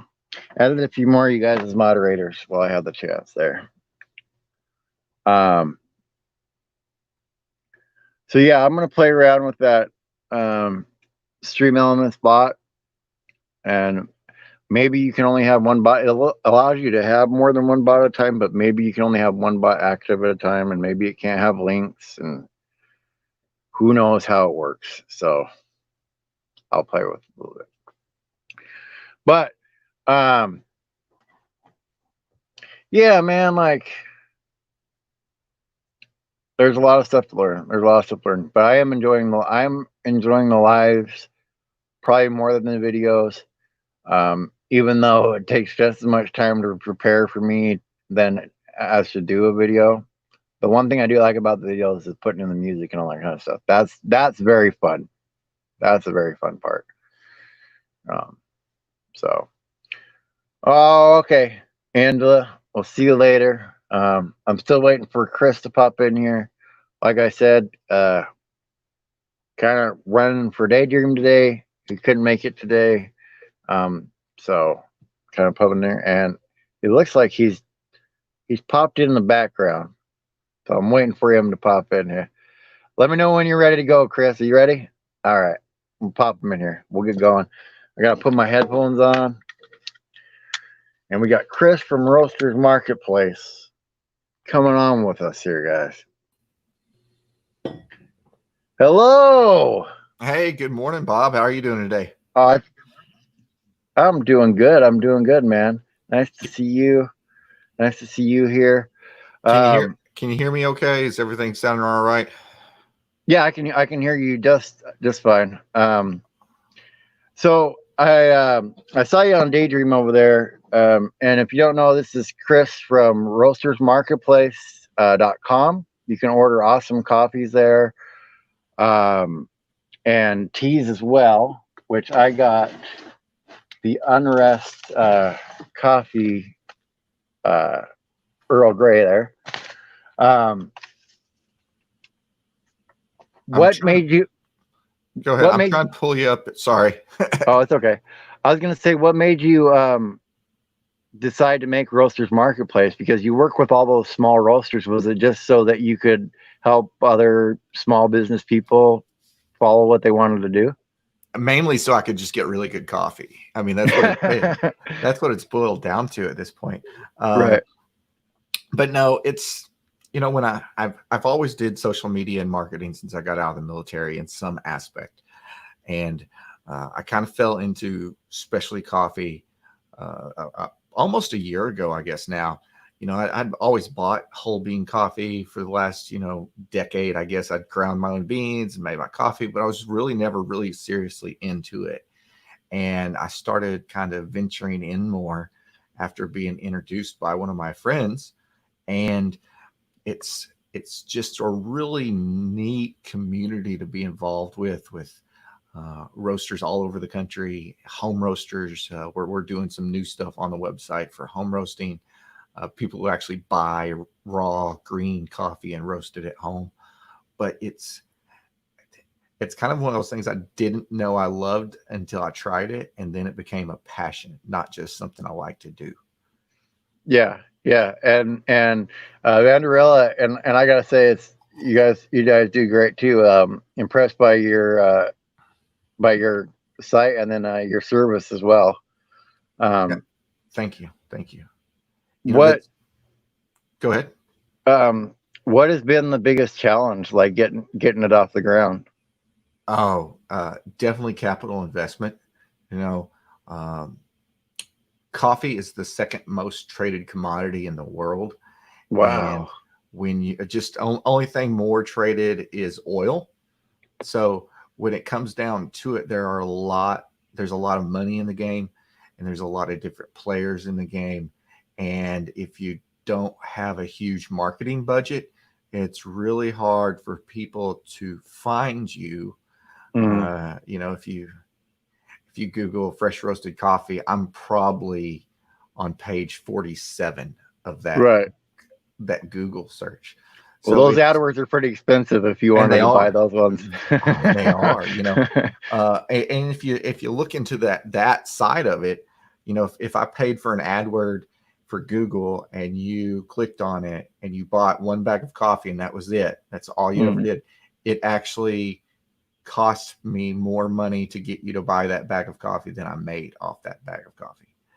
yeah, Uh, and so it's just one of those things that it's a hard market to be in. But luckily, I've got a really good reach. I've got some marketing experience. I've got a really good selection, and it's not my only job. So right.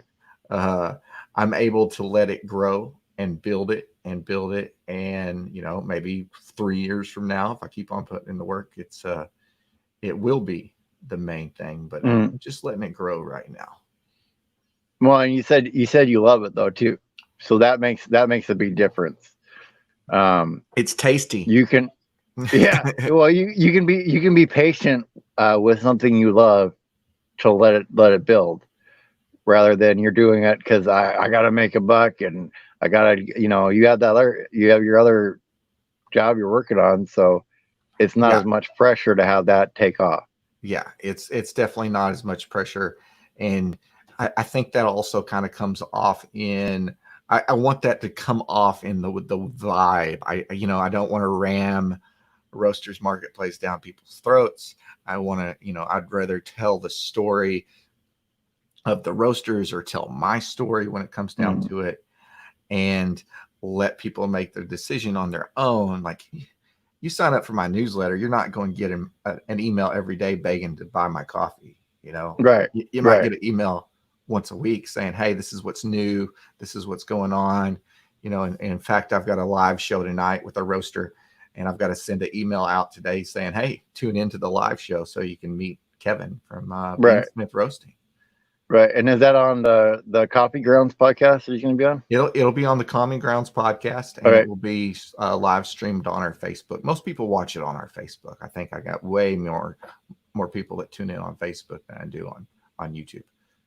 And there, I got the link in there for that, so you guys can go watch that later tonight too. Awesome, thank you. And a lot of people have are coffee fans in here, like Van Life Boy does their coffee fan. Um, when I heard you on Daydream, I believe I heard correctly. You used to be a drill sergeant in the army. A little while ago, yes, Okay, I okay. did. My dad was a drill sergeant too, so Your kids will be very good listeners. Let's put it I that I hope so. I hope so. way. One thing it definitely did teach me before I had kids, don't ever threaten something that you can't do.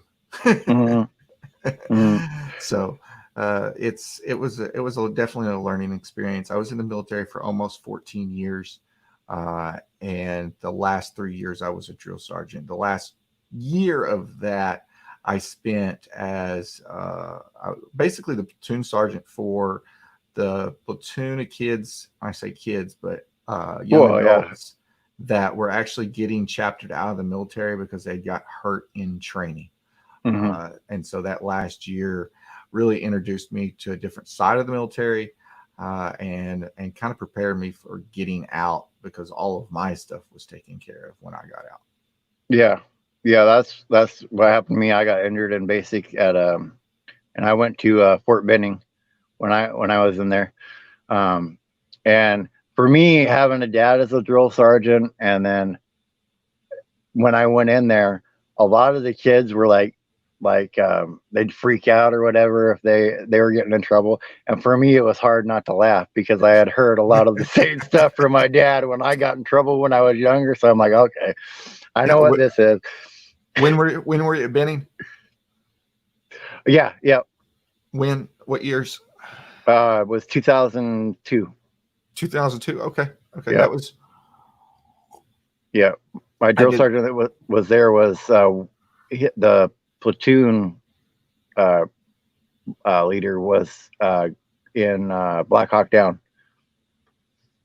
So Awesome. Awesome. Yeah, I went through Benning in 2000 for my basic training. That's where I did basic at, and then went back for retraining.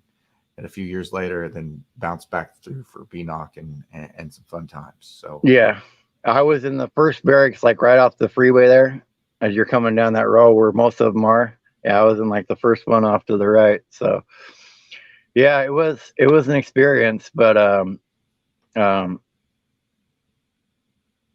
what what has been your favorite part of your military career? Like the most memorable part of it? just the connections. I'm still friends with a lot of people that I was in the military with. We talk sometimes weekly, not necessarily daily, but I've got friends, and I've got friends locally here that, well, due to COVID, we haven't seen them, but I've got buddies that I deployed with that are local to me that we see each other a couple times a year. So it's just the connections would be the best thing I think I got out of the military. That and some of the benefits. I went to college and never had to actually take out any college loans, so that comes in handy. Yeah, that one I try to tell people, man, if you can avoid debt, especially like going to school and stuff like that, you're better off for it because you don't even know, especially for school, you don't know for sure if you're going to even use what you learn there, like your major, as what your career is going to be in the end anyway. So um, I'm sure the military part though has probably helped with keeping your business organized and all that stuff as well. I was actually introduced more into the last year I was in the Army was when I kind of started learning how to run Excel Hmm. and PowerPoint. And I saw somebody say "death by PowerPoint" in the comments there. But some of the aspects of the business do uh, uh, come from the military, I guess, a little bit. But I did, of the 13 years in the military, I spent 38 months, I think, deployed to Iraq total. 3 years as a drill sergeant. We were always going somewhere. Right. And now that I'm out, this is the longest time period that I've ever spent in one place in 20 years. So it's nice being able to put down roots. Yeah, yeah, that would be.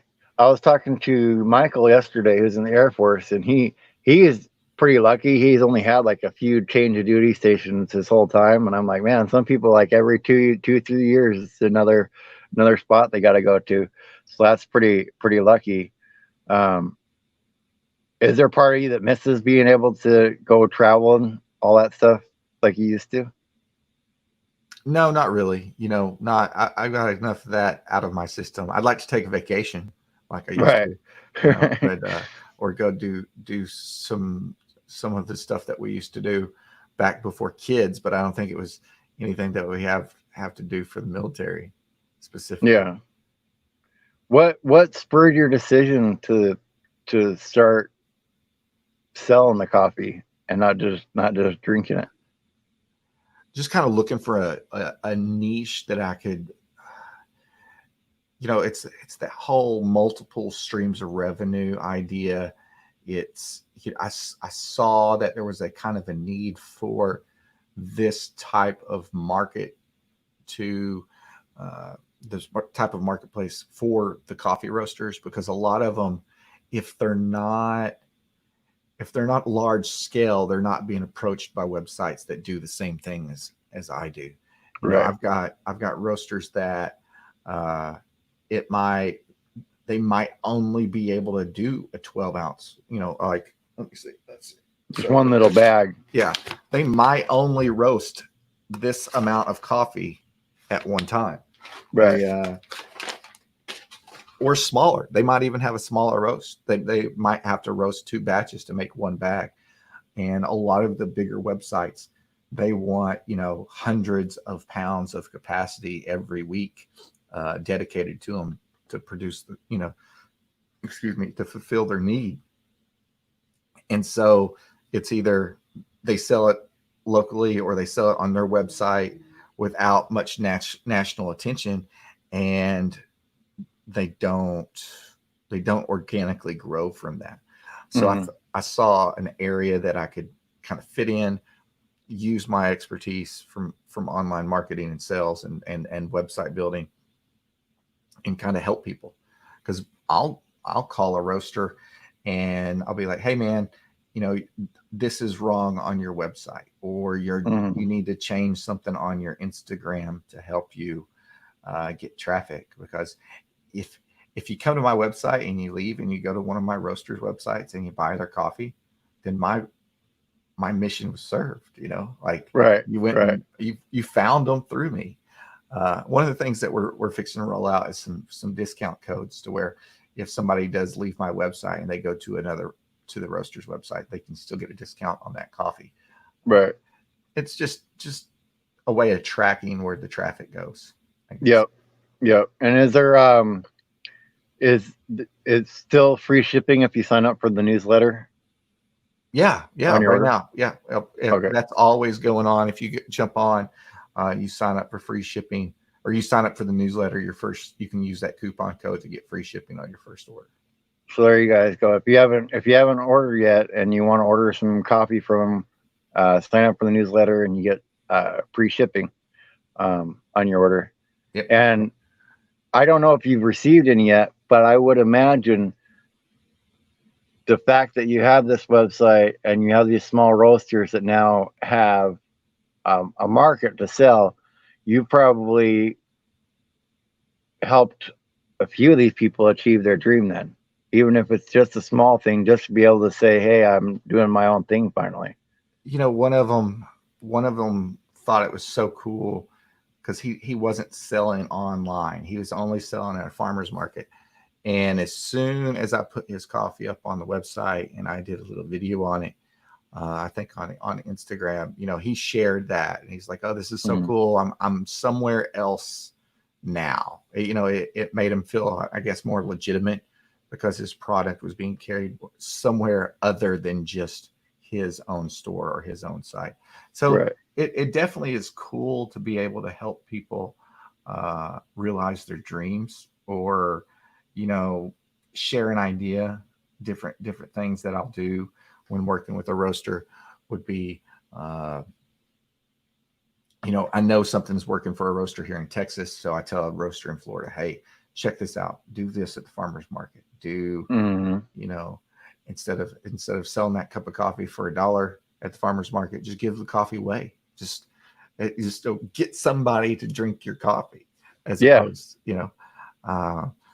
But there's different little stuff like that I do to help roasters out. We've had some private classes over StreamYard to where I get somebody that I'm associated with whether it's like an SEO expert or a marketing expert, and we do a class for the roasters as well. That's really cool. That's really cool. I'd like to get some people in like that one day and maybe help teach you guys some stuff too. Because we were talking before you came in, just because there's a whole business side to YouTube too, and that's what I was telling them. Like, if you want to get to the point where you're making money at it, now you're gonna start looking at business stuff. And so that's why I like talking to people like you that are on a business side of it too. I mean, you have the YouTube channel and everything, but you're on the business side of it too. So as people that are just starting out a business on YouTube, what would you say is important to invest in right away? Is it marketing and advertising? Is it having other people? Like what is your suggestion? So depending on what we're doing. So depending on what you're selling, and if you're selling something that's primarily like you want, let's say you make coffee mugs, okay, and you're thinking, I'm going to make coffee mugs and sell them all over the world or all over the country. It's much easier to build a local market niche for a company and not have to fight everybody else for advertising dollars and cents on Facebook or Google. So the first thing you need to do when you're starting a new business is set up a Google My Business page. So what that looks like, and that's free. You just go to Google, just Google My Business. It'll take you to the link to set that up. And what that's going to give you is when somebody Googles, let's say Bob's Adventure Cups, you started a cup line. That's what you want. Instead of just your Facebook showing up or just your website shows up, the first thing will be that Google ad or that Google My Business that has your reviews in it, your pictures, your information. And more people will get information off of that right off the bat, especially if they're on a mobile device, because it takes up the whole screen. They get it. And they're like, okay, hey, 49 reviews, all 5 stars. Let's see what this dude's about. They'll click it and go. And so I think that is your first step as a small business, is setting that up. You don't necessarily need an address for that to be displayed. Like if you Google mine for Roasters Marketplace, it shouldn't show an address. Right. You can find it, but it shouldn't just show it to you, because I don't want you showing up at my house thinking you can. I mean, you could come by and we can have coffee. It's cool, but I don't want everybody thinking I'm a coffee store here. Yeah. So you can set that up. You can get that going, and it's so essential for you to play Google's game for you to show up, because what you want is that organic traffic. It's like on YouTube. You want to have your keywords there. You want to have your SEO. That way you show up in somebody's feed that's not looking for you. That's the best one. That person that finds you that's not looking for you, and now they found you. Because it's easy if for me to find that person that is looking for specifically specialty coffee from one farmer in the world. They can find it on my website, and I'm usually like the top 3 or 4 hits on that. But what you want is that person who's looking for that, let's see, they're looking for a creative way to go traveling or vacation, or they're looking for, I know I saw one feed was Disney travel vacations, right? So you want to populate for that as organically as possible. And so connections and SEO and getting your name everywhere you can that will point back to your website or your channel. Right. And so a lot of that goes along with probably like if you are thinking of changing your channel name, maybe Google your channel name and see if anything pulls up. But if nothing pulls up, then you should probably grab it, because you're going to get #1 real fast when Google search. Yeah, real fast. And it also, what it does is what your competitors for that name look like. And if your name that you're using for your channel has anything to do with what you're selling, that's a huge thing, because you're having to overcome so much if Mm-hmm. if you come up with a name that has nothing to do with what you're trying to sell, you know. Yep. Yep. And I was celebrating this morning because even though on Google and everything you could finally um, pull up my uh, channel, you can finally pull it up when you search in YouTube now. So that's why I'm so happy about that, because like what you're saying is, if people are saying your name but they search for it and they can't find it, it doesn't do you any good. Yep, yep, very, very important. And your backlinks to your channel are very important. One of the things that a lot of people don't realize is, like, if you link my website uh, on YouTube, it really doesn't give your website uh, any added SEO. Like, Google doesn't look at that link and say, "Oh, look, YouTube thinks this is a Mm-hmm. legitimate site." You've got to have other websites that are like yours point back to you, or places that give information that point back to you, Mm-hmm. and that will help grow your SEO. In the instance I like to use, and I heard somebody else say it, and it's really, really smart. If you're a plumber and all that points back to you is websites and articles from places that have nothing to do with plumbing, then oh well, it's okay. It's not great. Right. But if Home Depot says, "Hey, you've got to check out Bob the Right. plumber," then Right. that's a huge, huge, huge, huge gain for you when you're Mm-hmm. talking about search engine optimization and people finding your channel, because they carry so much weight. And I'm always working to try to get people on, podcasts and Mm-hmm. YouTube appearances like this one, or articles. I've been searching for old school bloggers, because people don't do that anymore. They do video channels, they do Yep. Instagram, they don't write articles anymore. Uh, and so it's kind of hard to search for somebody to write an article about coffee when their website has some weight to it, without paying Yep. somebody. Because you can get somebody, if I had Yep. $6,000, I could say, "Hey, feature me here on Buzzsprout," or not Buzzsprout, but what is that? Whatever it was. The tasty BuzzFeed. videos. Yeah, Yeah. Yeah. Yeah. BuzzFeed, the tasty Yeah. videos and all that stuff. You would think that's just like an internet social media thing that somebody's doing, but those little tasty videos cost like $10,000 to get on. It's Yep. crazy. Yep. And that's also, um so how much, because that would be like a marketing budget thing. So how much, when you start out in your business, like how much of your revenue are you putting uh towards your marketing There, back there's into it? there's some different there's some different uh, different tools that you can look at to determine what your marketing budget needs to be.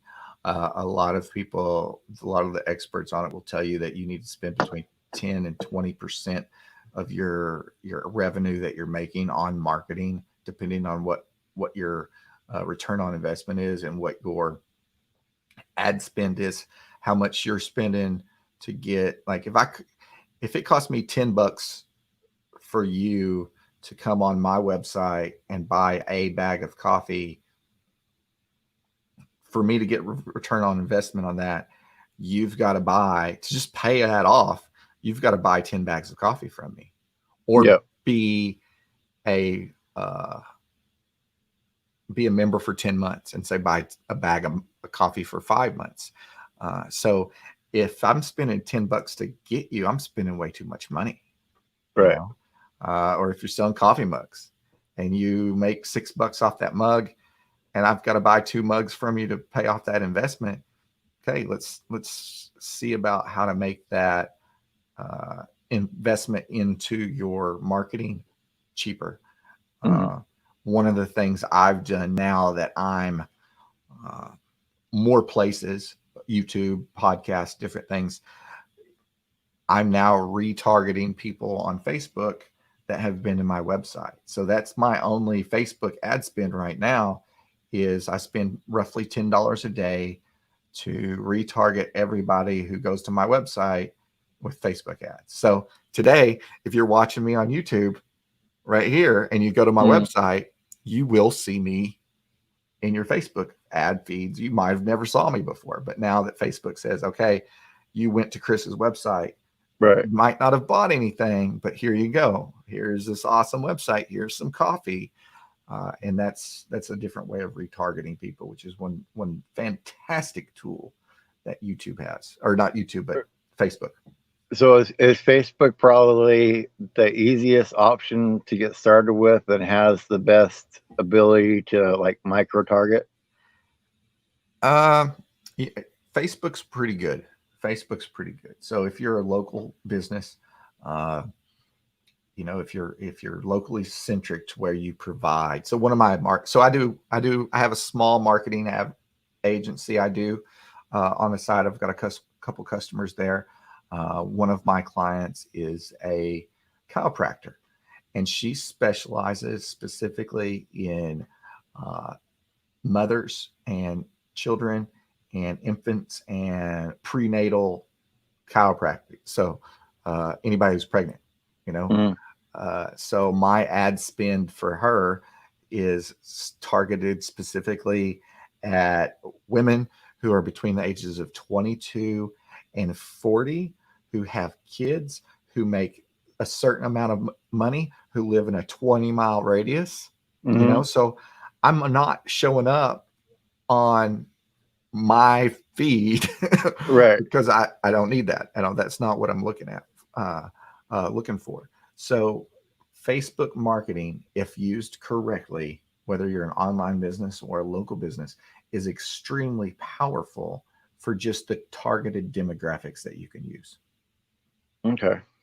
That's and then this is all stuff that you have to learn on top of YouTube. That's just like it's all whole layers and um buy a bake a leg and I will see you later and bye Kristen. See you later as well. Um it's just a whole and I've been trying to learn like I went and got I think almost all the platforms now. I have Bob's Adventure on, so I made sure I had that.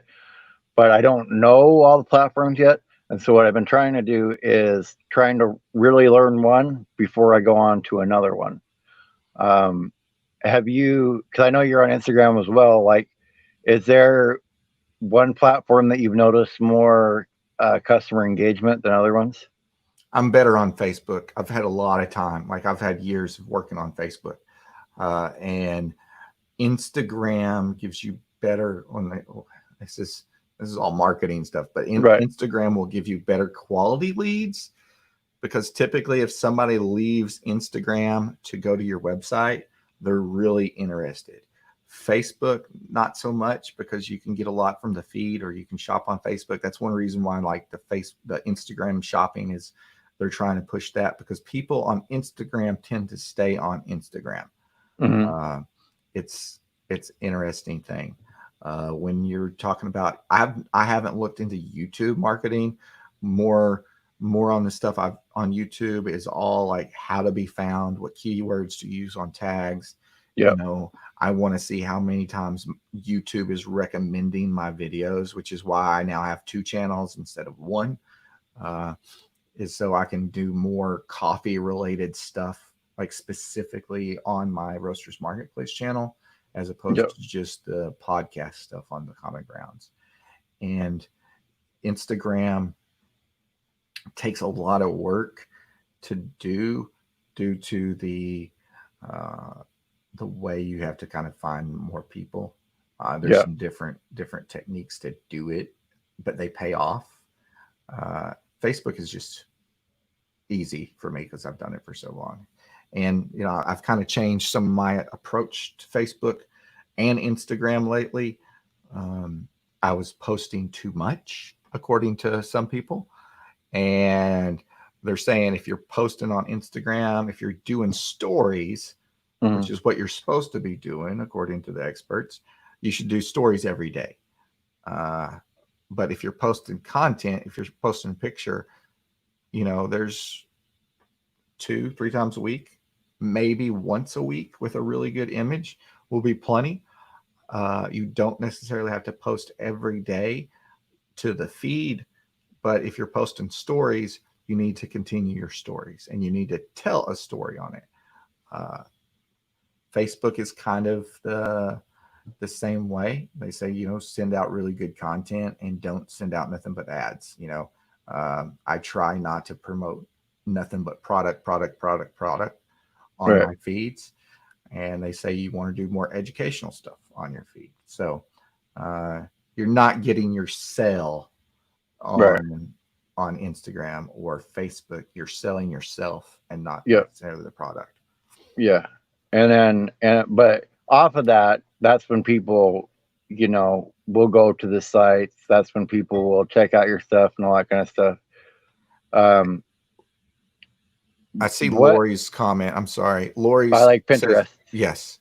So Pinterest is so freaking amazing because you don't fall off. You don't it's not the newest post, it's the most on topic post that you are getting searched for. So Interesting. you don't, like on YouTube, you kind of fall off after a certain amount of time. You're not going to just show up on the feed because you're not doing anything new. If somebody's searching for you, they'll find you. On Facebook, it's kind of the same way. On Instagram, it's kind of the same way. If you're not putting out new content, you're not going to show up. But on Pinterest, if you post, if I posted an article or a picture on how to make a French press coffee, and I hit those keywords that person's looking for, that article or that picture or that story from 2 years ago will still show up at the top of the feed because that's how Pinterest works.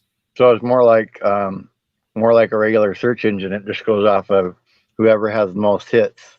That's what it's going to pull. Whoever's got the closest to what you're looking for when you search on Pinterest. Okay. Yeah. Okay. It's pretty cool. When you started your podcast, and you have guests on there, who has been like somebody's story that kind of blew you away out of the roasters that you've had on there?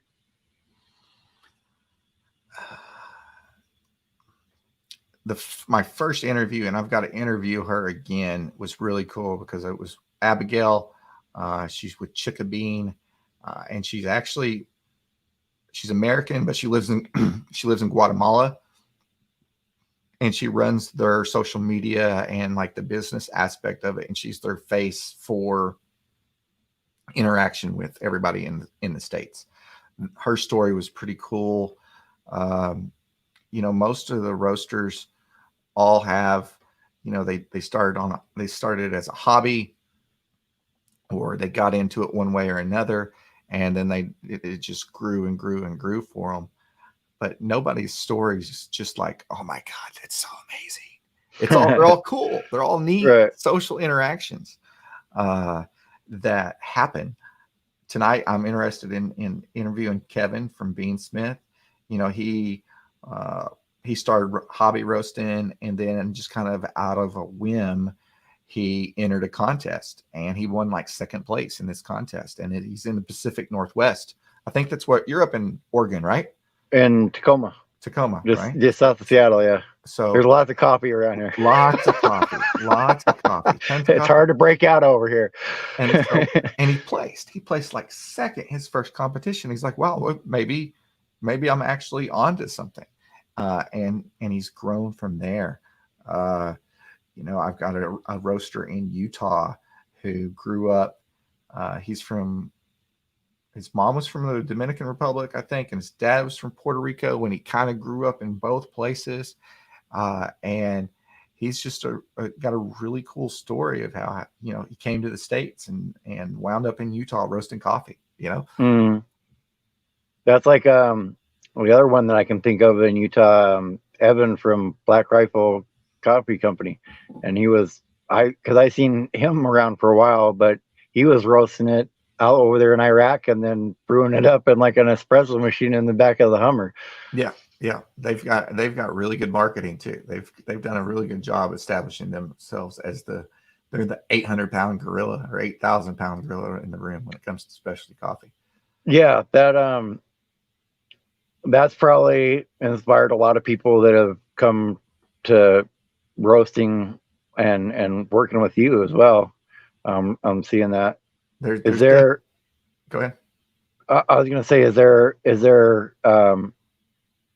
people that have come to you that you're like your product's just not quite ready yet? Come back to me when you have something better. Uh, I've said no to probably a half a dozen roasters or more because they didn't have the quality of coffee that I was looking for, not necessarily how they were roasting it. It was just the type of coffee beans they were selling, or the I don't like I don't like gimmicky coffee. It Mm, needs to, you know, uh, I don't want you to sell the gimmick. I want you to sell what's in the bag. I want you to sell your story. I don't want, and it kind of goes back on the Black Rifle, and they right. jokingly call it the Vet Bro coffee. Uh, I don't want that to be the main selling point on my website. Is I want the main selling point to be the coffee and the roaster, Mm, and not some sort of marketing scheme, because or I don't want to say scheme. A lot of times what you get, uh, and let's say some of the bigger brand coffees, there's a lot of marketing behind it, and the coffee that they're selling is not the quality of coffee that you're paying mm, for. You're paying for the package, you're paying for the marketing, you're not actually paying for the quality of coffee that you're getting. And a lot of times what that ends up being is they're buying really, really cheap coffee, and the grower, either they're buying it from a giant factory farm that's the size of some small country in Brazil, or the coffee grower is actually only getting 80 to 90 cents a pound for that coffee when it's all said and done. And so I've kind of uh, looked at different things, where the coffee's being sourced, how they're sourcing the coffee, and how fresh it is. I don't want you to order a bag of coffee that's been sitting on the shelf for 2 months and get right. it. I want you to order. Hang on a second here. I'm sorry. I It's want all you right. to. Uh, Most of the coffee on my website is not ordered until, or not roasted until it's ordered. There's only a couple roasters that will will ship it that's not roasted to order, and that's because, say, well, it's Thursday, so I've got one roaster that's only roasts on Monday. If you order from Monday to Wednesday, he'll ship the coffee. But if you order Thursday, Friday, Saturday, or Sunday, he waits, roasts it on Monday, and then ships it. So it's Mm, still fresh. I mean, it's still way fresher than you're right. getting on the website. But I had people approach me, and I'm like, well, when do you roast? Well, we only roast on you know 2 days a month, and we roast for the whole month, and then we just stamp the date on the bag. Like, no, no, you're not getting them. No, Right. not Right. happening. Um, And does Tracy wants to know? Do you sell the Kopi Luwak? no, and there's a couple reasons for that. Uh, One, and the biggest, there's a lot of issues on how they harvest that. And the Kopi Luwak, that's actually civet coffee. And so a lot of times what they do in Indonesia uh, is they force feed those cats, those civets, these coffee beans, and they harvest it from their poop, and then they sell it for a really, really expensive as coffee. So they're mistreating animals to get this coffee that they then sell for way more than it's actually worth. So I don't sell any Kopi Luwak Right. on the website. Have you been to any of the growers, like any of the roasters use? Have you went and visited any of those the I haven't. growers yet? I haven't been to any farms yet. I hope to do. I hope to start doing what they call an origin trip. I hope to start doing origin trips maybe next year after all this is said and done, and go. I've actually got a interesting grower that I'm talking to tonight or this afternoon about. He has a farm in Honduras and he's actually from America, so it's an interesting story. Yeah, that just just hearing the stories from these people, like even as somebody that doesn't want to roast coffee, just hearing their stories of them chasing their dreams and all that kind of stuff, like it can affect you personally, being like, well, why don't I try it? Why don't I go and try to do what I want to do? Yeah, just the way stuff impacts people. The way just so like to reference it to my website. Last night or yesterday, I put green coffee beans on the website for the first time, and that's coffee that's not roasted. And the company I use for that is Chica Bean, and so it's actually being shipped out tomorrow from Guatemala. I mean, you don't get any fresher than this coffee. No, no. Uh, and the fact that I was able to sell it at the price I was able to sell it means that grower will get probably 2 to 3 times what they would on the normal market for that. So instead of Right. 80 cents, they're getting $3.80 for it, which when you're talking about somebody producing 10,000 pounds of coffee a year on a small farm, that's the difference between, you know, what 80,000 and $300,000 Yep. for what they're doing, and so that's just an That's amazing huge. thing. That's huge. And Raleigh wants to know how many total roasters do you use right now? And they're loving their Kona that came from Indiana, if they're not mistaken, and purchased from Roasters Marketplace. Yeah, that's some good coffee that Rayleigh ordered, for sure. So I've got 27 roasters right now on the website. I've got another 10 that I'm working on getting on. I'm having to redo some of my contract stuff, my legal stuff. So I'm having to do a little pause on that. I saw another. And Gracie wants to know what type of coffees are less acidic than others. So typically stuff that's grown at a lower elevation. If you want to get technical with it, it will be lower in acidity. And also coffees that are roasted darker will have less acidity. So if you're looking for something less acidic, look for something from Brazil or Sumatra that's in a medium or dark roast. They tend to be less acidic than other coffees. So on my website, you can actually search by elevation on most of the coffees. Wow, And that's so kind of if cool. you, yeah, where it's grown. So if you look at the lower elevations, like 900 to 1200 meters above level, they'll have less acidic characteristics than other coffee. If you're worried about uh, stomach issues from the coffee because of the acidity, I would definitely go for a darker Colombian or a darker Brazilian or a darker Sumatran roast. Those tend to be less acidic, but a lot of people have stomach issues because they're drinking really bad coffee that's not fresh.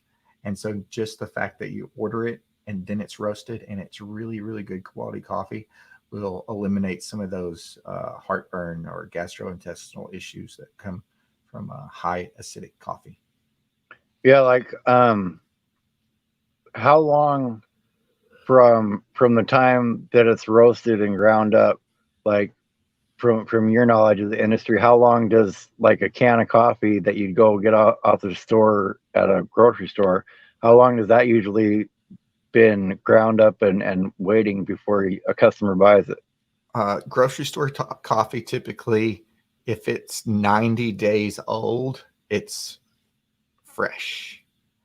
So if you want to try good coffee for the first time and you don't want to order something off the internet, A lot of farmers markets now will have a local roaster there. That's a good source for coffee. Or just going in and let's see if I got one.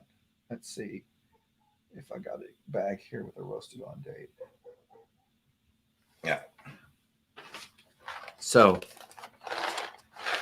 this is not a coffee roaster that I use, but I want to show you on here. Oh yeah. You see the date right there? Yep. Yep. May 21st. Yep. Okay. So this is the coffee I use in pictures that I put it down because I don't want to use really expensive coffee, but it's still good coffee. But it has a roasted on date. So you can go into the store and say, hey, this coffee was roasted 2 weeks ago. That's awesome. What you want to steer away from is the bag that has an expiration date. So it's saying, okay, hey, that coffee is, it expires July 2021. Okay, cool. When was it roasted? That's what I want to know. Right. And typically there's a window of about 3 days after it's degassed, after roasting, to about 3 weeks that coffee is peak freshness, they say. And so if you order it, somebody roasts it, and then it ships about the time it arrives to your door, it's ready to be, ground up and drank.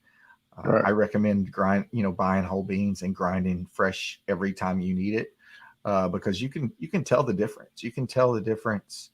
I had a bag of coffee. The order was wrong, and it was ground and then sent to me, and I can tell how long like the flavor stays with you between the ground coffee and the whole bean coffee. There's definitely a difference. It loses more flavor when it's been ground before. So, and Tracy wants to know if you should freeze coffee. Tracy, it all depends on how much you have and how fast you go through it. I can go through 5 pounds of coffee easy in a month at our house. And so what I'll do is when I get a 5 pound bag, because that's what I typically order. If I'm going to order from one of our roasters is a 5 pound bag, I take it and I use my food saver, and I take, a pound of it out, and then I segment it all up into like 1 pound bags. And then what that ends up doing is it locks the freshness in, and I'll use it. If I was living somewhere in like Alaska and I was only going to the store every 3 months, I would vacuum seal it and freeze it. And then I would put it in the back of the freezer where it's not getting any temperature changes because you're opening the door. But vacuum sealed and frozen is a good way to keep it long. I would recommend only buying as much as you can use within a 3-week period. Okay. And Gracie wants to know, do you have organic recyclable coffee pods? So the best way to do the coffee pods for environmentally is to use the little basket that you can buy that you can just put the coffee in. But we do have some selections of coffee pods. I don't know if they're recyclable or not. That's a good question. Okay. But yeah, I was going to say the refillable ones, I know those ones, that probably is going to be the best option because you're not throwing anything away other than the grounds. And you can recycle, or not recycle, you can compost coffee grounds, by the way. They're really good for your garden. Yep. So before you go throwing them away, they're good for that. Does freezing, basically it just stops the process in place of the bean degrading before you grind it? Yeah. It kind of locks some of the flavor in. Okay. Yeah, definitely. And did you always like coffee, or did you not like coffee because you had the store-bought stuff for so long and you had a cup of good stuff once? I've drank coffee for a long time, and since I was in high school, I probably had coffee, but I'd never had good coffee that I now consider good coffee until recently, in the last year when I started exploring specialty coffee. And now I get up and I make my morning cup, and I'll have another cup this is my second go around a day. And it's, I've sat here and drank this whole cup almost black. I mean, no cream, no sugar. and it's sweet. It's caramely. It's kind of got like a tangerine note to it if you want to get crazy with it, but it's really good, and it's nice to sip on it, and it gives you that little pep. You probably have gotten a lot more expanded palate now that you're in there too with what coffees that you like. You know, I've always been a foodie, and I've always loved like different craft beers and different cheese and different, salon. Like I've made my own bacon and all that good stuff before, and it was just fun to get into something else that I can get away with doing at 6 o'clock in the morning when I can't crack open a craft beer. Yeah, yeah. Well, I used to drink. I don't drink anymore, but I understand that sentiment exactly. But like you guys have tea as well, and I just got into tea, and so I'm the same way. Like I was never drank tea my whole life, and now I've got like a couple different boxes here, different teas that I'm trying, and all kinds of stuff. And so it's like a whole new world of taste to try out. There's so many teas, and that's one thing I did when I started was start exploring the teas on the website, because usually typically people, if they can't drink coffee or if they don't drink coffee, they drink tea. And so it was awesome. But I didn't realize that I'm running almost over time here. No So problem. hey, thanks for having me on. And Yep. I want to come back. I like conversating with you. I like Yeah. your crowd. I like your customers, or your questions. Right. And we can come back. And if you want to do something more centered around like SEO building and marketing and stuff Right. for a small business, we can do that. And Okay. we can kind of set the coffee stuff to the side. So if that's Awesome. something you want to do. Yeah. Let's plan on that in a couple months. Awesome. I appreciate everybody tuning in, and thanks for having me on the show, Bob. I really Yeah, no appreciate problem. Thank you for being here. I'll it. see Have a you good later. one. Definitely. All right, guys. So that was Chris from Roasters Marketplace. We got to learn a little bit about marketing too. A little bit about Pinterest. That was interesting to learn. And Roy and Becky are having internet issues, so they will not be on. So I guess we'll roll right into burning up the roads. How about that? They come on here. They come on here in about an hour. So we're already hanging out for Gary. So we'll hang out here and we'll go into burning up the roads. But that was awesome. It was cool to talk to Chris. And that's why I like asking those questions. I like asking about the business parts of it, because I don't have anybody that's been around me my whole life that has been building a business, been building stuff. So for me, it's really, I want to ask those questions because I want to learn, and it's going to help. It'll help you guys too. You know what I mean? Like any of us that want to do this and then eventually want to do it into a business, learning this stuff is going to help. And yeah, Melmedi, look, I need hours anyway, right? No, but I might as well stay here. Might as well stay here. And yeah, I'm gonna make some tea actually. I'm gonna hit my kettle on here. I was gonna do that earlier, and then he came on, and usually I have it made before I even start my stream, but I started a little early today. But yeah, so we'll have Chris on again. So if you guys want to think about some marketing stuff, and all that kind of stuff to go along with. And like I said, I ordered some tea from him, the Earl Grey. So I'm gonna wait. Here's the thing: is I have the strainer, but I'd rather wait till I'm gonna order some tea, refillable tea bags, and then fill the tea bags up. Tea bags are a lot easier than the stream. I know I won't burn myself. You guys will be sitting here watching. It looks pretty bad, but it's actually scabbed up and it's healing now, and so it looks bad, but it's actually in good Good shape. Ask him about matcha coffee. Have to do it next time, Gracie. Have to do it next time.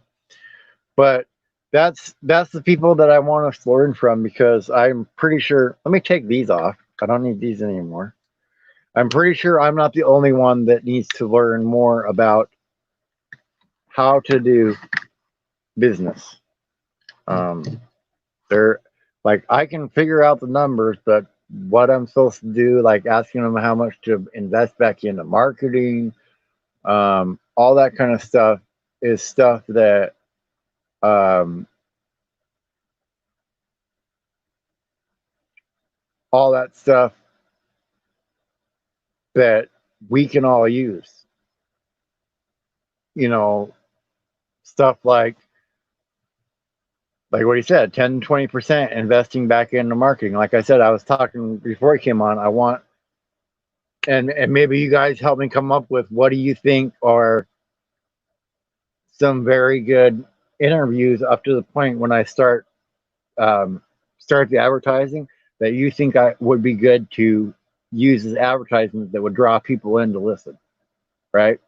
So that's the way I'm looking at it. Or maybe I make a compilation and come up with an ad that way of people, so they can come and click and come and watch the channel. It's my thinking anyway. That's my thinking anyway. Thank you, Milnetti. Yeah, it's just a cool thing that he did. You know, cool thing that he does. All right, Avenger. I'll see you later. And like I said, if you guys can't stick around, I understand. My feelings don't get hurt if you have to run or whatever during my live streams. I can't always stay during uh, live streams that I go to either. So don't ever feel bad if you have to leave, or you think I'm gonna think. Like, do what you gotta do. You guys want to pop in and out? You do you. That's how I am. Gotta get the Irish breakfast going. I gotta get some more energy going here. Oh, that was that was just that little caffeine drink there. I usually have energy in the morning. I'm weird. I'm weird. I have energy in the morning where most people don't, and it's usually in the afternoon and evening that my batteries start going. Um, yeah, thank you, Tracy. Yeah, I figure it's it's a chance for all of us to learn. You know, like the copy stuff's cool, and they do have a good business and all that stuff. But it's just cool to learn the business part of it. And yeah, any of us that are content creators, we're a brand.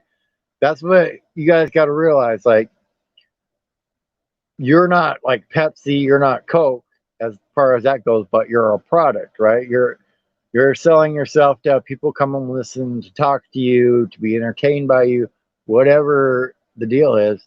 And yeah, we need to learn how to market that. And um, the reason we need to learn how to, yeah, vendor man, you take care too. Um, market yourself is because, like, right now, it wasn't this way till recently, but now it's like 12% of my views are coming from people that aren't subscribed. So now, in order for me to keep growing, um, besides if I'm lucky enough that somebody I interview shouts me out to grow that way, um, I have to start now investing in marketing and making some sort of advertisement for my channel, and advertising on YouTube and advertising on Facebook. Um, and so that's what I want to. Well, hey, you know, I I'm doing it right now because I can. When I'm on the road, I might not always be available for the messages to say, "Hey, somebody needs you to do all this stuff and jump on and all that kind of stuff." So, and Rally Creative Travel, they will be on, uh, filling in for Woe and Ellie at 9 p.m. Eastern. That's 6 p.m. on, us awesome people time over here on the West Coast. And you're going to be doing a panel, so you guys can jump up there on the panel if you want to be on his thing. I may jump up there later and be on. I don't know. This is going to be By the time we hit burning up roads, this is going to be 4 hours today. So it's the longest I've ever done. Hopefully, I haven't bored you guys too much, because that's somebody would have told me 4 hours today. I would have said you're crazy, but we're going to get through it with tea in hand. But this is why tea bags are better. I set this in here, and I can kind of go up and down with it, right? Up and down in here and kind of steep it. And then I can put the lid on, and then I set it over here.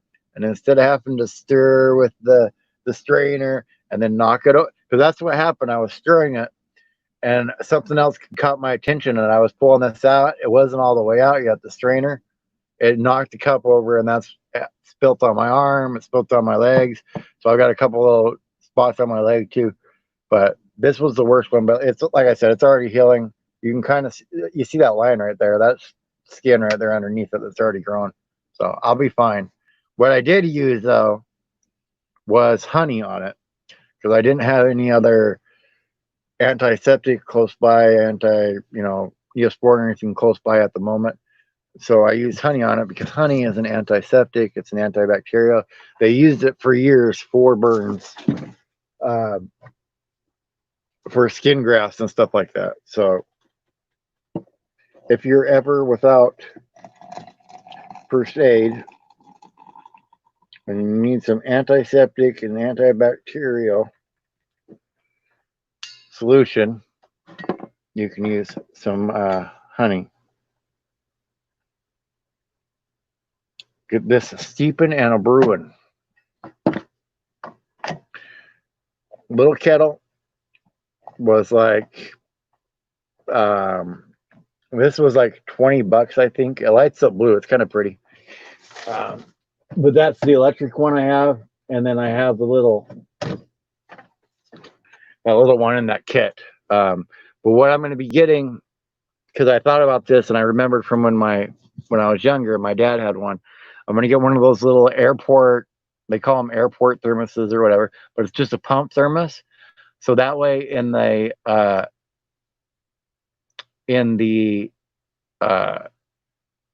morning or whatever, I can, whether it's off of the electric kettle or off of doing it on this, I can fill that up. I can fill that up with the hot water, and then throughout the day, whenever I want some tea, I'll have hot water ready. So,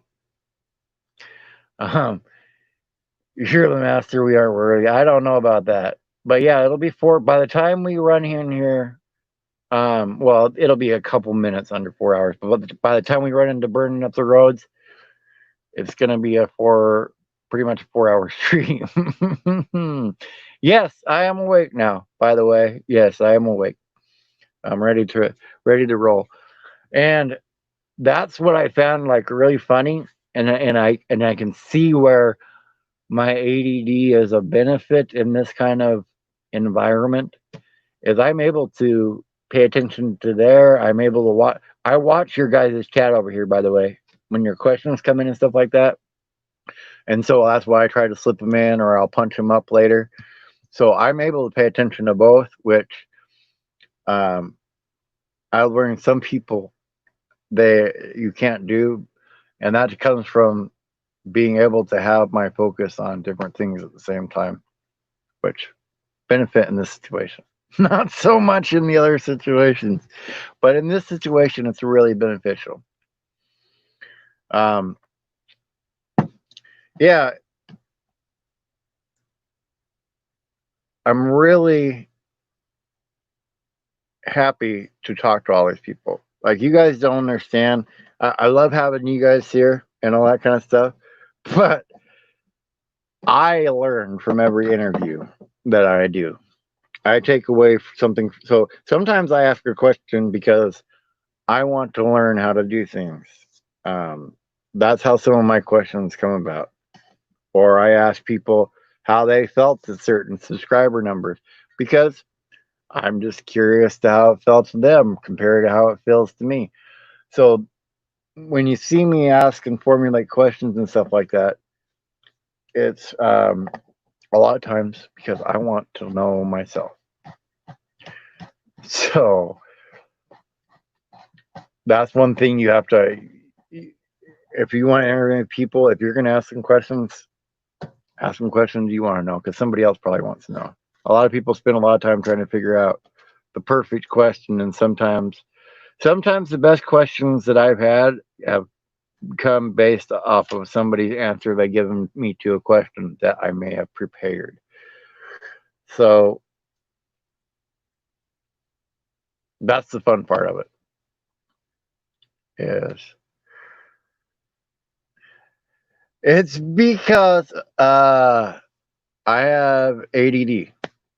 So and I don't take the medication for it anymore. I was taking Adderall when I was driving because I would get so when I was doing that job, I would lose attention so much that I had to keep something to keep focused because my mind would just wander and I'd forget where I was, not forget where I was, but forget that I had been driving for the last few minutes.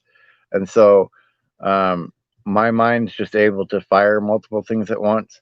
So it's taking that and turning it into an ability that benefits me. It's the same reason I had trouble in school. It wasn't because I couldn't learn stuff, and I didn't realize it till later, till I got diagnosed with it. It's not like I've been diagnosed with this since I was a kid.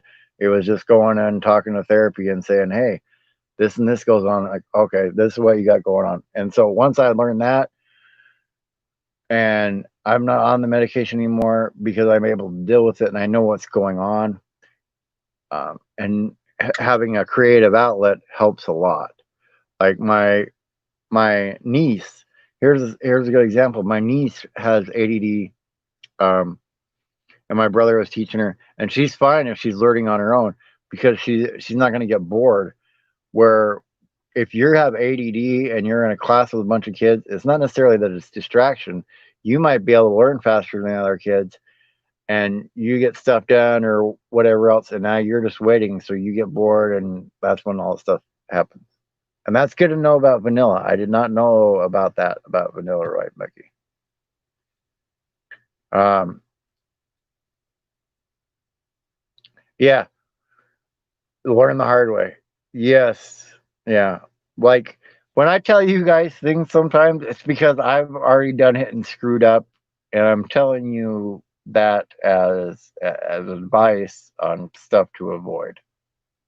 You know, um, and like Nomad, a lot of the stuff that he's told me in his lives, he does it because he he's made the mistake before. Or he's learned from somebody else's mistake and tries to share that knowledge.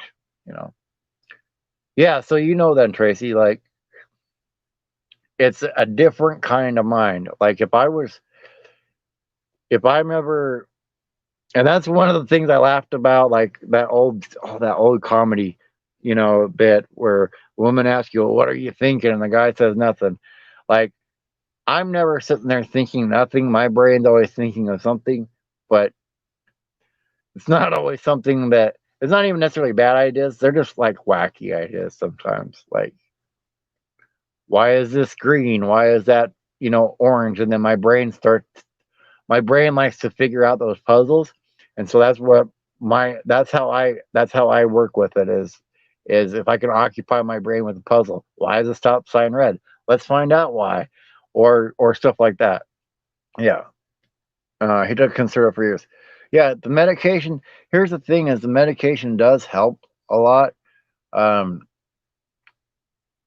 but it's going to help you focus and do things um, that require that. But I would say, and this is just coming from me, as somebody who's dealt with the stuff as a kid. Unless your son gets into something creative, whether it's like marketing where he can create commercials or something where he can be creative. Even a carpenter can be creative if you get to figure out how to make some. He's not going to be happy with the jobs he has. Like he's not going to be happy with a job that has a set task that you have to do a set way. just not, and it's not because he's hard-headed or anything, but that ADD in his personality, in his mind, is going to cause it to wander. And there's nothing that you can really do about it, because once you have that task down to where you don't have to think about it, and brains that want to run are going to run, and run and run and run. Yep. That's another thing too, right there. Yeah. You start on one thing, and then while you're doing that task, you think of something else you got to do, and so you jump over and do that, and you forget about that. So I will tell you this, on van life mode. Here's the thing: is go if you have trouble concentrating on things, if your mind's always thinking about other stuff, if you go on tangents a lot with what you think about, if you forget what you were just doing because you're thinking about something else, that it's a good sign. But I'll tell you, a lot of people that are creative people, or people that are on YouTube or stuff like that, a lot of them have it, because in order to do that kind of stuff, your brain has to be able to fire and come up with stuff, right? So it's a natural fit for somebody that has that kind of thing. And no man, I'm broken. Diagnosed when I said a lot of my stuff, I would have probably had known about this when I was younger, had I not had a bunch. Had there not been a bunch of other issues in my family going on, it would have been seen. But there were so many other issues going on in my family that the fact that I was having this trouble or that trouble, and having ADD, they weren't gonna notice. And I don't blame them for that or anything like that. It's just the circumstances.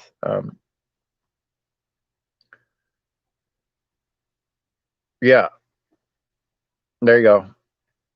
Yeah, and it was basically boiling water that spilt on me from the tea. So it blistered down below. It didn't blister here at all because there was no skin left, but it is healing up, and all that stuff, and I'll be okay. I'll be okay. Yeah, and you know what's funny? Since I did that though, I've knocked over I've knocked over one of these, which it's just basically water. It doesn't even really get sticky, right? And I've knocked over the something I was eating, and it spilled. And after it spilled, instead of getting angry, I was like, "Hey, it's not tea, right? Not hot tea." So I cleaned it up. No big deal. You know, like when I say a different perspective about things, that really may change my. Because I've always spilt stuff on myself. Oh man, I don't think there's a day where I haven't, when I'm eating or drinking something, that something hasn't spilt on me. So I always like, darn it, and we get angry. But now well, it's not tea, so it's not that bad. Um,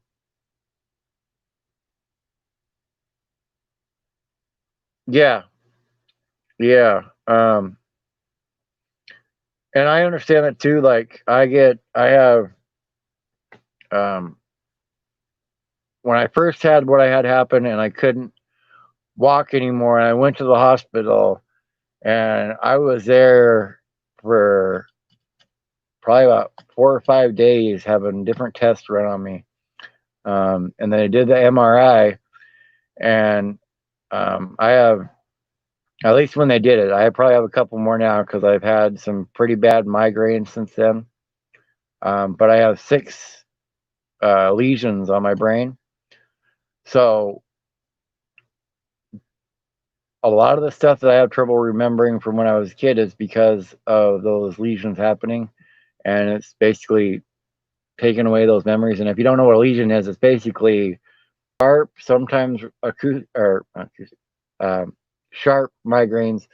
Like it'll affect a whole half of my head where it just hurts for a little while and stops. But that's what's causing lesions to happen on my brain. It doesn't happen very often.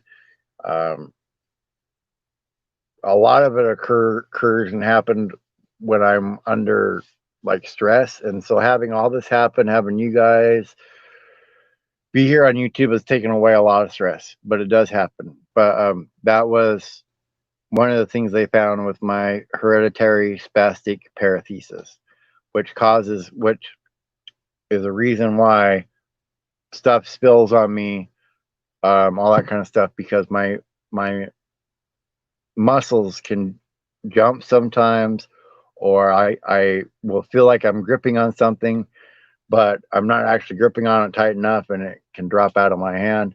So that's the physical stuff that I deal with. Um, and I try not to talk about that much on here because um, it really doesn't affect my ability to do this that much.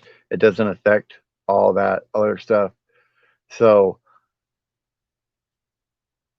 and that's basically where my disability comes from Social Security. Um, it is all that. And then, the depression that went with it. Thank God the depression is finally gone, and I'm able to keep it away from going or from coming back, but hey, artists. Well, late to my show, kind of. Normally, Roy and Becky would be going, but they're having internet issues. And Gary had some issues this morning. So you're kind of late, but not really. This has been a marathon show today. I'm thankful for all you guys sticking around, by the way. I really do appreciate it. It really helps me out right now. But yeah, you're late in one sense, but not in another, for sure. um, yeah, I'm glad it doesn't happen very often too, but you know, um, it's just I didn't realize about a lot of this stuff till I was older, and like when they did the MRI,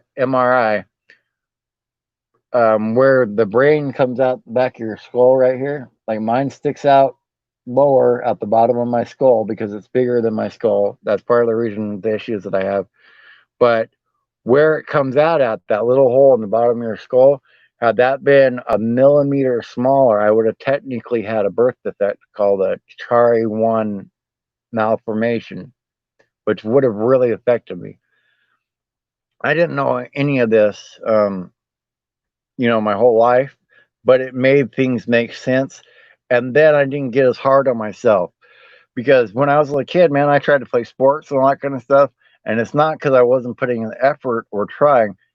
My body physically can't coordinate the way other people's can. So I can't be as good at sports. I can't play as good at sports as other people. So it made me go, hey man, at least you could do it at all. Made me really rethink um, things that have happened in my past. Yeah, if it's really hard for you to focus and concentrate and get something done, but you're able to have a bunch of ideas at the same time, yeah, yeah, that is a uh, one of the things that's good is you're already home to rest, yes, and some days like I'll get off of here. Some days I'm not in a chat room in the middle of the day because I have to take a nap during the middle of the day. I'm out of energy. I'll probably be taking a nap today because this takes up a lot of energy. But it's also allows me to live because when you're on and I worked enough years to get enough credit to get Social Security disability, but it's basically 1,000 a month that I live on, and so if you figure 700-800 a month on rent and you pay power, you don't have money to do anything else. At least with living in a van on that limited of income, I'm able to live some sort of life and go some sort of places. Um, And like I said, if I make this into enough of a business where I'm not on disability anymore, great, great. I'm happy. And hello, London City Walk. Hello. How are you today? That's a new face. I don't think I've seen you in here before. But yeah, I had to relearn to walk, to dress, and all that stuff. And while the relationship didn't work out with Amy, I can never hate on her. She helped save me from ending my life, and she was there and helped me, get back going to where I could walk again and I could do all this kind of stuff. Um, so even though the relationship didn't work out with her, I can never think badly about her, even if we got in fights and stuff like that, because she was there and helped me do that. I'll always want to repair for that. But that comes back to being I learned that kind of stuff from my dad. That even after him and my mom got divorced, when he still helped move her stuff to a different state. Yes, my brother and sister were with her or whatever, but he still helped do that. It kind of colored my perception of ending a relationship from that point forward. Like, I've never been the kind of person to end a relationship and hate on the person that I am not in a relationship anymore with. It just didn't work out. So, and yeah, I'm still here. Roy and Becky's didn't work out, and it didn't work out. We're going to be going to burning up the roads here in a little bit. But you know, and Tracy's in the same boat. Yeah, and yeah, SSD. Yeah. And so that's why I'm doing this, because I want to live some sort of life. I want to go do some sort of things. I don't want to sit inside a house that I pay all my income for and then not be able to do anything. And when I say not be able to do anything, if the cheapest probably apartment that I could rent if I lived on my own, and renting a room in a place is $500 to $600 a month around here, by the way. So I'm not even with that. But renting an apartment, that's $800 a month. I can't even afford then, after you pay for electricity, after you pay for a cell phone just to have internet to be able to do stuff. There's no money left to pay insurance on a car to go drive around. There's no just that. Just the fact to be able to go drive and go somewhere. So that's why I'm trying to do it this way. And so my body can't, physically do those labor jobs anymore. And that's all that I've been qualified to do. Well, now that I'm doing this, now that I have this going, now maybe I can get qualified to do other stuff and make a business out of this, and we get it going. And one of the things that I've been really thinking about doing, and you guys, if you want to help be part of it, is I really want, and I've seen this work from other people, and I watched somebody else's story, but if we all got together and started a YouTube production company, we all work together well. If we can get together and start a production company, that's when things can take off for all of us. That's when you have companies that can come in and they approach that one company, that one production company, for like advertisements, for product placements, for whatever. And then we say, okay, you can do that. This is our network of channels. And we can run a product placement or an advertisement or whatever across this list of channels. And, so that's my thinking of this all, because I love helping all you guys out. And if I can get this built up really good to the point where people are coming here and wanting to learn things and wanting to interact with all of us and all that kind of stuff, then we can morph that into that production company. We can morph it into something where it's something that can benefit us all, especially a lot of us that are um, in the same area of YouTube, right? So that's something I'm really starting to think about, because as somebody that's went out there, let me tell you, if you guys are willing to put in the effort and the time and like look for smaller companies to do product reviews on, or look for smaller companies to go film and review on, it's not that hard to do. And if we were all pulled together and we all made this production company, and like maybe we can talk more about it in person, like at Mayberry, or if I meet you in person, we can talk about it more in person. But it would be a way for us all to combine um, forces and benefit us all, whether that's if we all pool our resources together. Now, maybe as a production company, we can have somebody we can hire as a lawyer part time or something like that, or maybe we can hire some people that are just starting out as lawyers. Um, so if we have to have contracts or anything, then we have somebody there for that. It's just thinking stuff like that we're going to need in the future. That if we work together as a community and start to work together as a company that produces content, like I'm not asking to take control of your channel.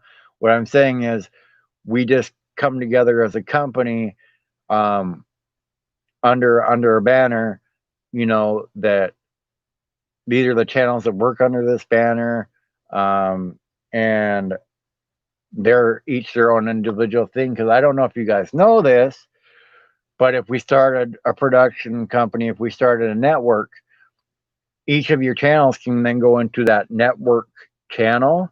So each of our stuff would be fed into that network channel, and people can just watch it off of that network channel. That's inside a YouTube studio, but that's something that we could look at doing. And I think that could benefit all of us really well. So I'm gonna be looking more into that. And you guys let me know what you guys think. But I think, because I've seen there was one production company that I watched the story of, and he started out and he had a bunch of other creators.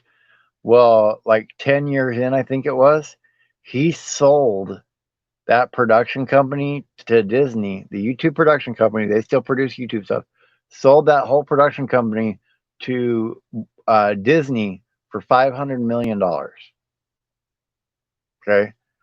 So when I'm talking about doing this, I'm not talking about doing it from it's an idea that that I can't think about or anything like that. And you know, hey, Nomad Unbroken, if you're still in here, buddy, type in the chat and let me know, and I'll put the link in, and you can pop up. I just got your email, so let me know if you're still in the chat, and I'll pop it in. And you can pop it up. And yes, I'm happy I found the new path too. And awesome. Yeah, I think because all the finer details and stuff like that's not really something that's going to interest a bunch of people, but just the idea, because like you were saying earlier, you guys, you need a secretary. Well, all of us could probably use a secretary at some point. So if we can get to where we have a production company and all of us are putting in, and I'm not asking anybody to do this, that doesn't want to, but if we do it and we can each dedicate, a portion. All right, man. I'll put the link in. If we can each dedicate a portion, of whatever we make revenue wise or whatever else, if we can do that, um, the cost burden of us having a business then gets shared for the common stuff that we would all need, whether it be lawyers or, especially as a network, we could then just advertise the network, and it would naturally, organically, if somebody likes our show that's on the network, that would feed into your channel. So, Nomad Unbroken, I'm going to go ahead and post the link here in the chat, and then you can go ahead and come on up.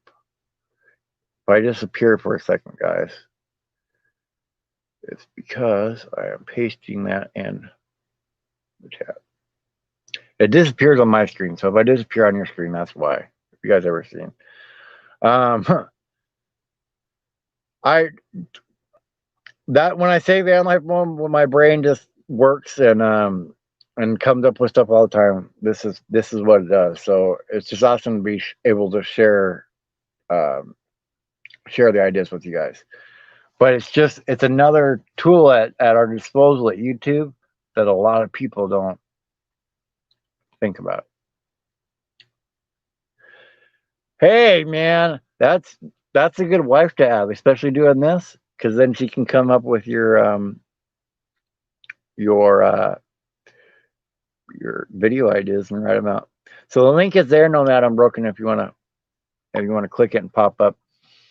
We'll have him up and talk for a little bit, because he's been doing this a little bit longer. He's been doing YouTube longer than me. He's been, doing van life longer than me too. So we'll pop him up here.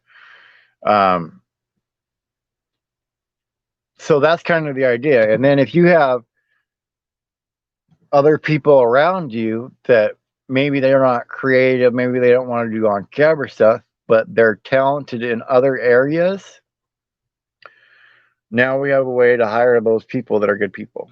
Oh, there he is. Let's pop him in here. What's up? What's up, man? Long time no see. Yes, it has. I was like over by my work and realized, hey, there's freaking music playing all over the place. So I'm walking away from music right now. But yeah, man. Are you gonna start going live again, man? I am not sure. There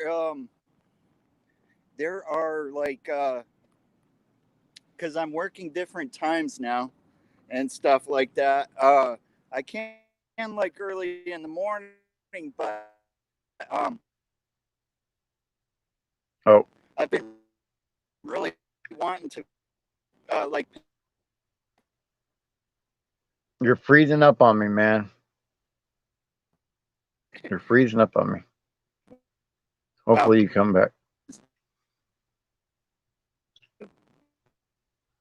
I always like how it it came back a little bit. You at least got a smiling face there now. Yeah, it's dropping out your signal. I don't know what's going on with it. I don't know if it's on my side or if it's just on your side. Is it frozen on your guys' side too? Because if he is, let me know. There you go. Oh, a little bit.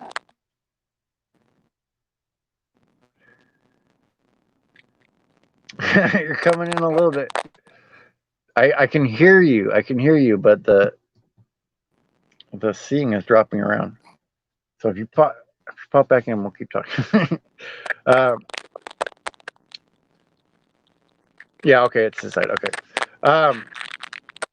But I hope you do come back. I know you can't do the mornings live that often. So I hope you do come back and do your afternoons. You're hearing me. I'm starting to hear you again. See? Oh, then you dropped out. I think it's where you're at. The service where if it still says Wi-Fi on there, man, hit the Wi-Fi off. sometimes that gets me.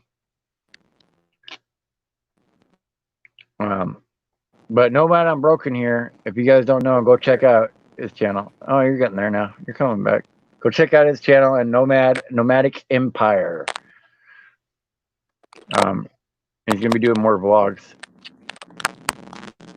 Man, that does not like you. I think that's the problem why you haven't been going live, man. Down there in Florida does not like you going live. And you're popping, you're doing a popping sound for sure every once in a while. Oh man. Oh man. All right, well. That's Nomad Unbroken.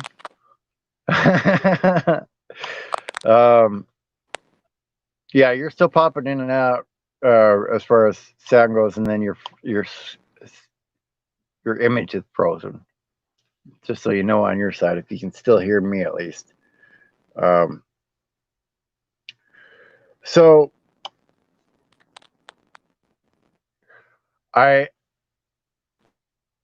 tell you these things that I tell you from experience and from seeing them and from learning from Nomad Unbroken whenever he gets his signal again. But I learned a lot from him too, and been in his lives. I met a lot of people in his lives that I wouldn't have met. And so when you guys say I have a lot of people from different areas come on and interview, it's because I go and look at different areas. You know, if you limit yourself to what you're watching, you're not gonna get me. Oh, This is you're my coming first back. time going live on it. I hear you a little bit. First time going live on there. Heard that part. No, a little bit. You're a little bit. I don't know. You might have to go back towards where the music's at, man. I don't know. I'll tell them with incidental in the background while we were talking. Because it was working when you were first on. So I don't know what's going on.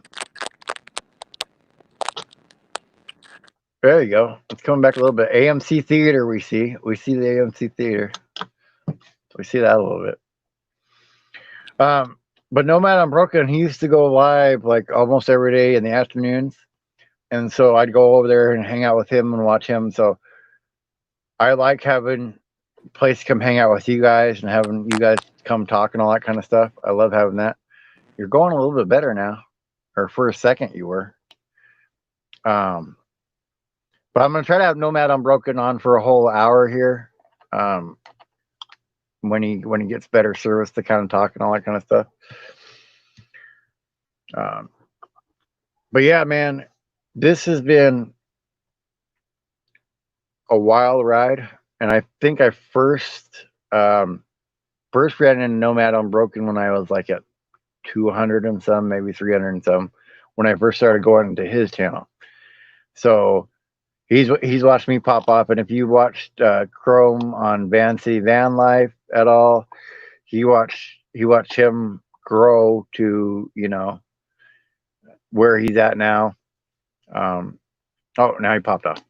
So hopefully Nomad, if you can get better internet, I will definitely have you back up. Like I said, I wanted to have you up for an hour.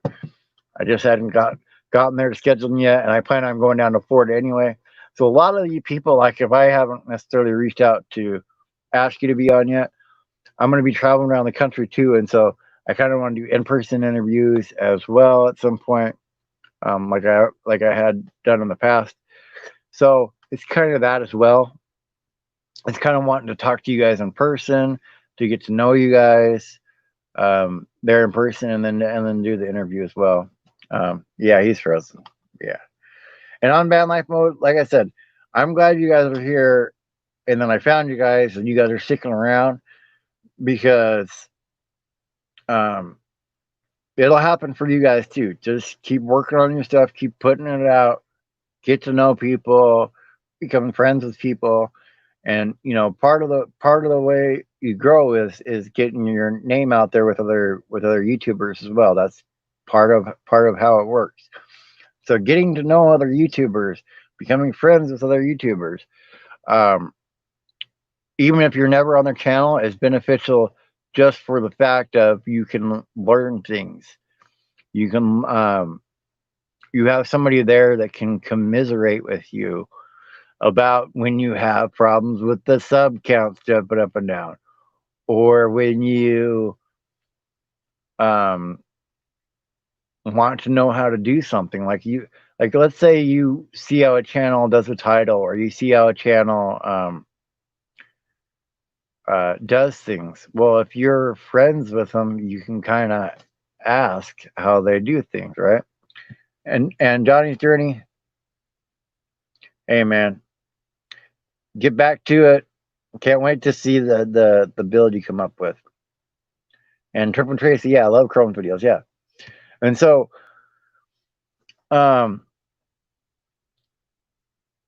getting to know people that are doing the same thing you are is beneficial for you, if for nothing else than to learn how to do what you're doing better, right? Learn how to know what you're doing better. And I think, oh, I seen him pop up, but it's blank. Oh, no, it's not blank. Let's see if he's there. You there? I see you there. I see you there. This can be a reoccurring segment. Will Nomad, I'm broken, work today? Nope, it's broken. That'll be our recurring segment. Man, I wish it were working like back in the day. I don't know if it's because you had Wi-Fi at the bowling alley where you were at and doing you were working while you're there, or what it was. But you are freezing out on me, man. You are freezing out on me. And this is a longer stream than normal, yes. Here in about 19 minutes, we'll be going over to burning up the roads. I'm just filling in for Roy and Becky today, and I already filled in for Daydream today. So we're having a marathon stream today. And then tomorrow we got the Crockers. So tomorrow morning we will have the Crockers on. Oh man, poor Nomad, I'm broken. Man, get your thing working, and I'll have you up, dude. In August, I'm going to start scheduling August days out now. So if you email me, I'll get back to you. I have a lot of days open in August. I'll get back to you with a day though. If that doesn't work, let me know, and I'll try to work out something out with you. But that's when most likely you're going to be scheduled for now, because July's already filled out to the end of July. So, which has been really cool. Like I said, I only had a handful of people scheduled at first.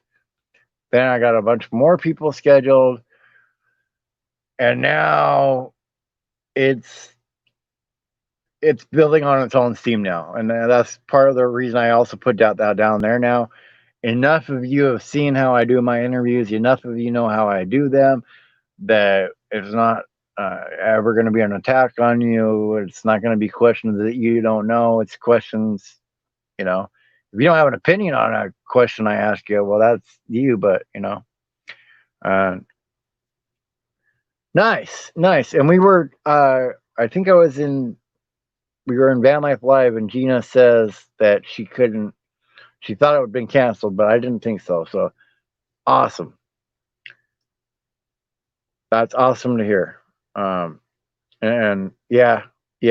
I'm gonna have you up again though, man. I will have you up. Like I said, I'm gonna schedule you in August for a day, and I'll have you up here to talk. And hello, KNR Destinations. Hello.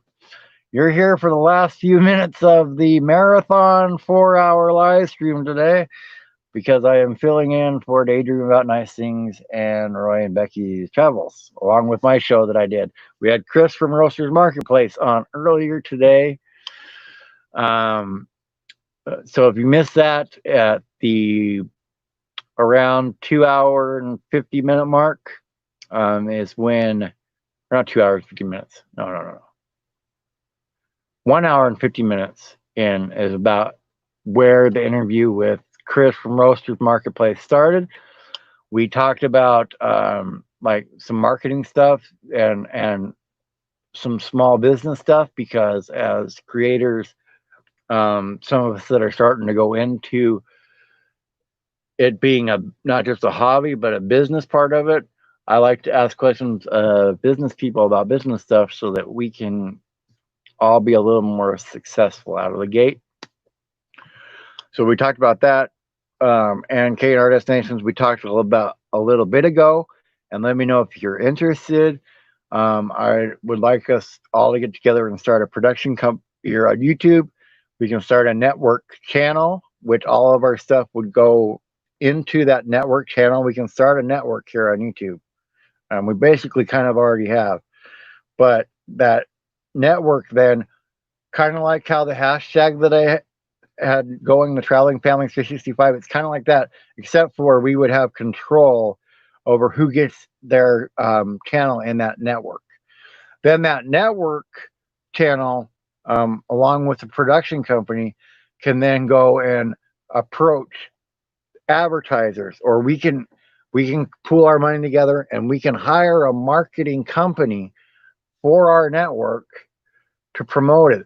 And then as a byproduct of that, because you're still going to have your own channel on there, people can still go to your channel and subscribe to your channel and view your stuff.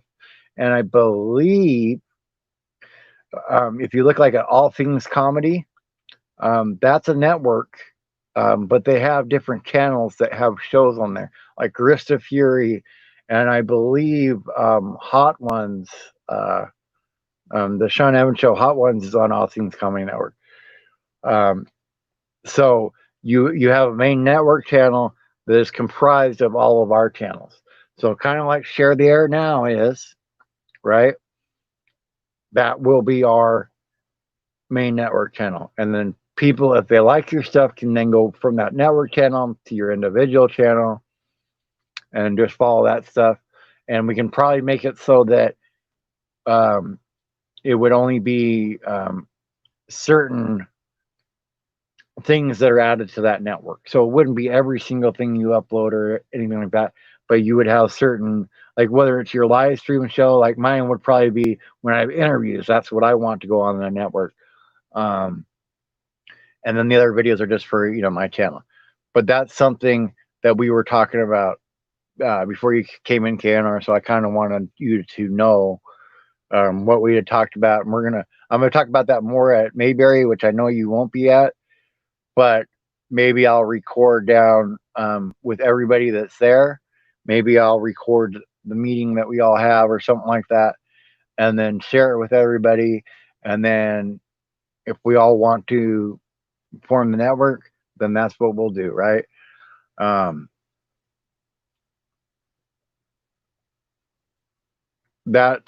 me take these back off again. I hate that, because unless I'm there talking to somebody, it makes me feel like I'm underwater. It makes me sound like I'm underwater. I don't mind the sound of my own voice now, but I don't like it when it's like that, because it makes me sound like I'm underwater.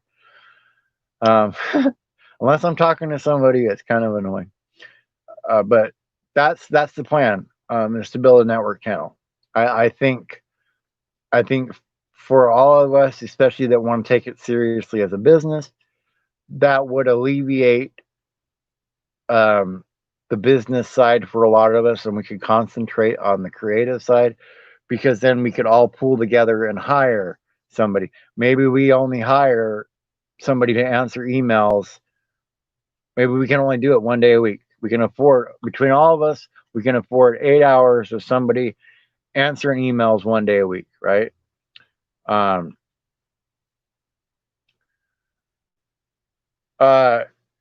so the way the network would work, you don't have to go live. You don't have to do anything. Basically, we can work the network out to where you, and I'll have to look at the details exactly, but I'm sure you can control what goes onto the network. And so when you release something, right, and you say, oh, I really like that one, I want to put it on the network, then we would add that to the, I guess you would call it the upload panel. I haven't been in a network, made a network channel yet. to figure it out, so I'll have to really go read into it. But that's basically the idea. The idea is that you're not constrained then by your schedule of things, right? We would have a business schedule, which would be the network channel, where you could contact there for sponsorships, for um, and maybe have that as a point of contact for a lot of these channels beside your own email address. And then we could have a receptionist, secretary, or whatever that would be the main point person for that. And then we can hire all of us together, hire a marketing company that could then come in and market the network channel and not necessarily our individual channel. Um, but then as we're working with those marketing people, pardon me, we'll all get experience working with a marketing company. And then if you want to do it on your own channel, you're already going to have the idea of the price of it. You're already going to know. And if you don't work with that marketing company, you're going to know what to ask a marketing company. It's all about making it smoother for all of us. So, and the only thing about the network thing is it's just a way to help us all out and help us get more exposure. That's the only thing that the network's there for, to help, help get sponsorships and stuff like that. Because I've gotten products sent to me to review already before I was even 1,000. So if we came together as a network, even the smaller channels would then have a chance to be seen by companies, would have a chance to maybe get a sponsored video, whether it's just a product or a company actually sponsors you. It's a way to put a professional front, a professional air among our channels very easily. And I believe, if I'm right, it doesn't cost anything to start a network channel. Like I said, I'll go into more details. I'll really dig into it now that I know that some of you guys are interested. Because it'll probably start out with only a few channels, but if we can build it up to where we do that, then one day that becomes its own running thing, just like your channel. And then hopefully one day it makes enough revenue as a network channel that the network, basically that part of the channel, pays for itself. So it would pay for the people that we employ there. It would pay for the marketing from there. That would be the ultimate goal with the network. So think of when I say network, think of your channel as that's an individual show, right? So NBC has a bunch of shows, Friends is a show, the late night talk show, this talk show. So they're all different individual shows on that one network. And so, like we've already been doing, where we advertise each other's shows and all that kind of stuff, if you guys watch, like, click on the TV if you can, if you still have it, watch regular broadcast TV, and you'll see advertisements for upcoming shows or the news at whatever, right?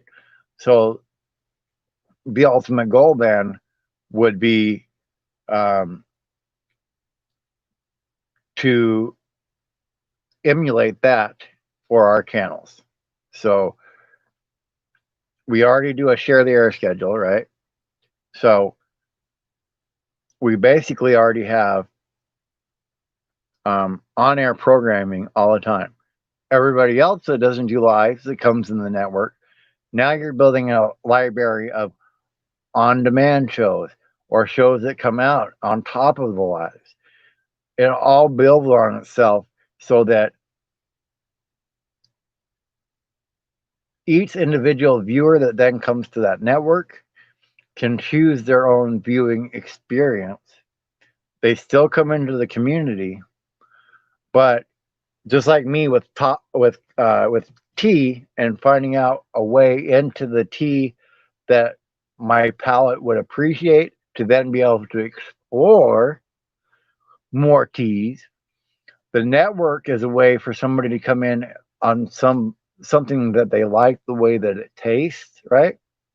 I maybe it's somebody that watches Trip and Tracy. I like her videos and that she's so silly and funny. Um, I like that, and it pops up on the network stream, right? And so they're watching it, and they're like, "Oh, cool, Tracy's over here too," so they subscribe to the network. Then somebody else, their show pops up that's similar to Tracy or in the same genre as Tracy, and now that person can go, and they can watch it. They can choose to like it or not like it, but it's a reciprocal thing. The same way that somebody would discover you through Trip and Tracy being on the network, or me being on the network, or whoever being on the network. Um, it goes the other way as well. So there'll be people that maybe they come to the network to watch me or Will It Grow, right? But then they see, and I'm only saying these names right here, by the way, just because they're right here in front of me, and it could be on van life mode. You were up one little farther too. The names really don't matter. Point is, it's a way for those people then um, to see you as well. Um, and the goal is to make it not necessarily any extra work on your end. It may be extra work on my end at the start, getting it going, and all that kind of stuff. But the main point is for that to be our administrative stuff, the stuff that none of us like doing, the tagging and all that kind of stuff. We get people that want to do it, get people that are fired up. So that means maybe when we go to hire people for this network, we look at colleges and or people that are really driven and motivated, or somebody comes through and comes into our community, and maybe they have a really good skill set that they can help out with.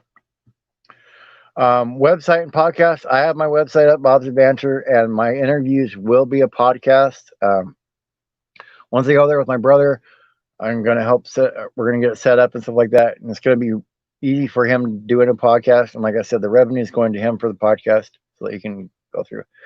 Thank you, Burning Up the Roads. And Burning Up the Roads here is next in about 4 minutes. So we're going to go raid them. And this has been 4 hours. So that's kind of crazy. Let me just say that. That's kind of crazy that it's been it doesn't feel like 4 hours, but we're almost at 4 hours, and I haven't even taken a drink of the tea yet. So, but yeah, like Chris from Roasters Marketplace was saying, the more you can get your message out there in more ways, whatever it is you're trying to drive it to that. So your Instagram, your Facebook, your podcast, or whatever. If you want your YouTube, that's where you need to drive the traffic to from that area, right? So mine, it won't really matter to me if you get it on the podcast, if you go on Instagram, if you watch my channel, because now I'm starting to do something different on each of them. I want to have an audience on each of them, because that way, in case something happens with YouTube, in case something happens with something else, I still have an audience and I still have a way to keep this going. Because I'm so happy to be doing this, and I'm so excited to be doing this stuff that I don't want it to stop. So now I'm starting to add more. One I will tell you guys, LinkedIn. And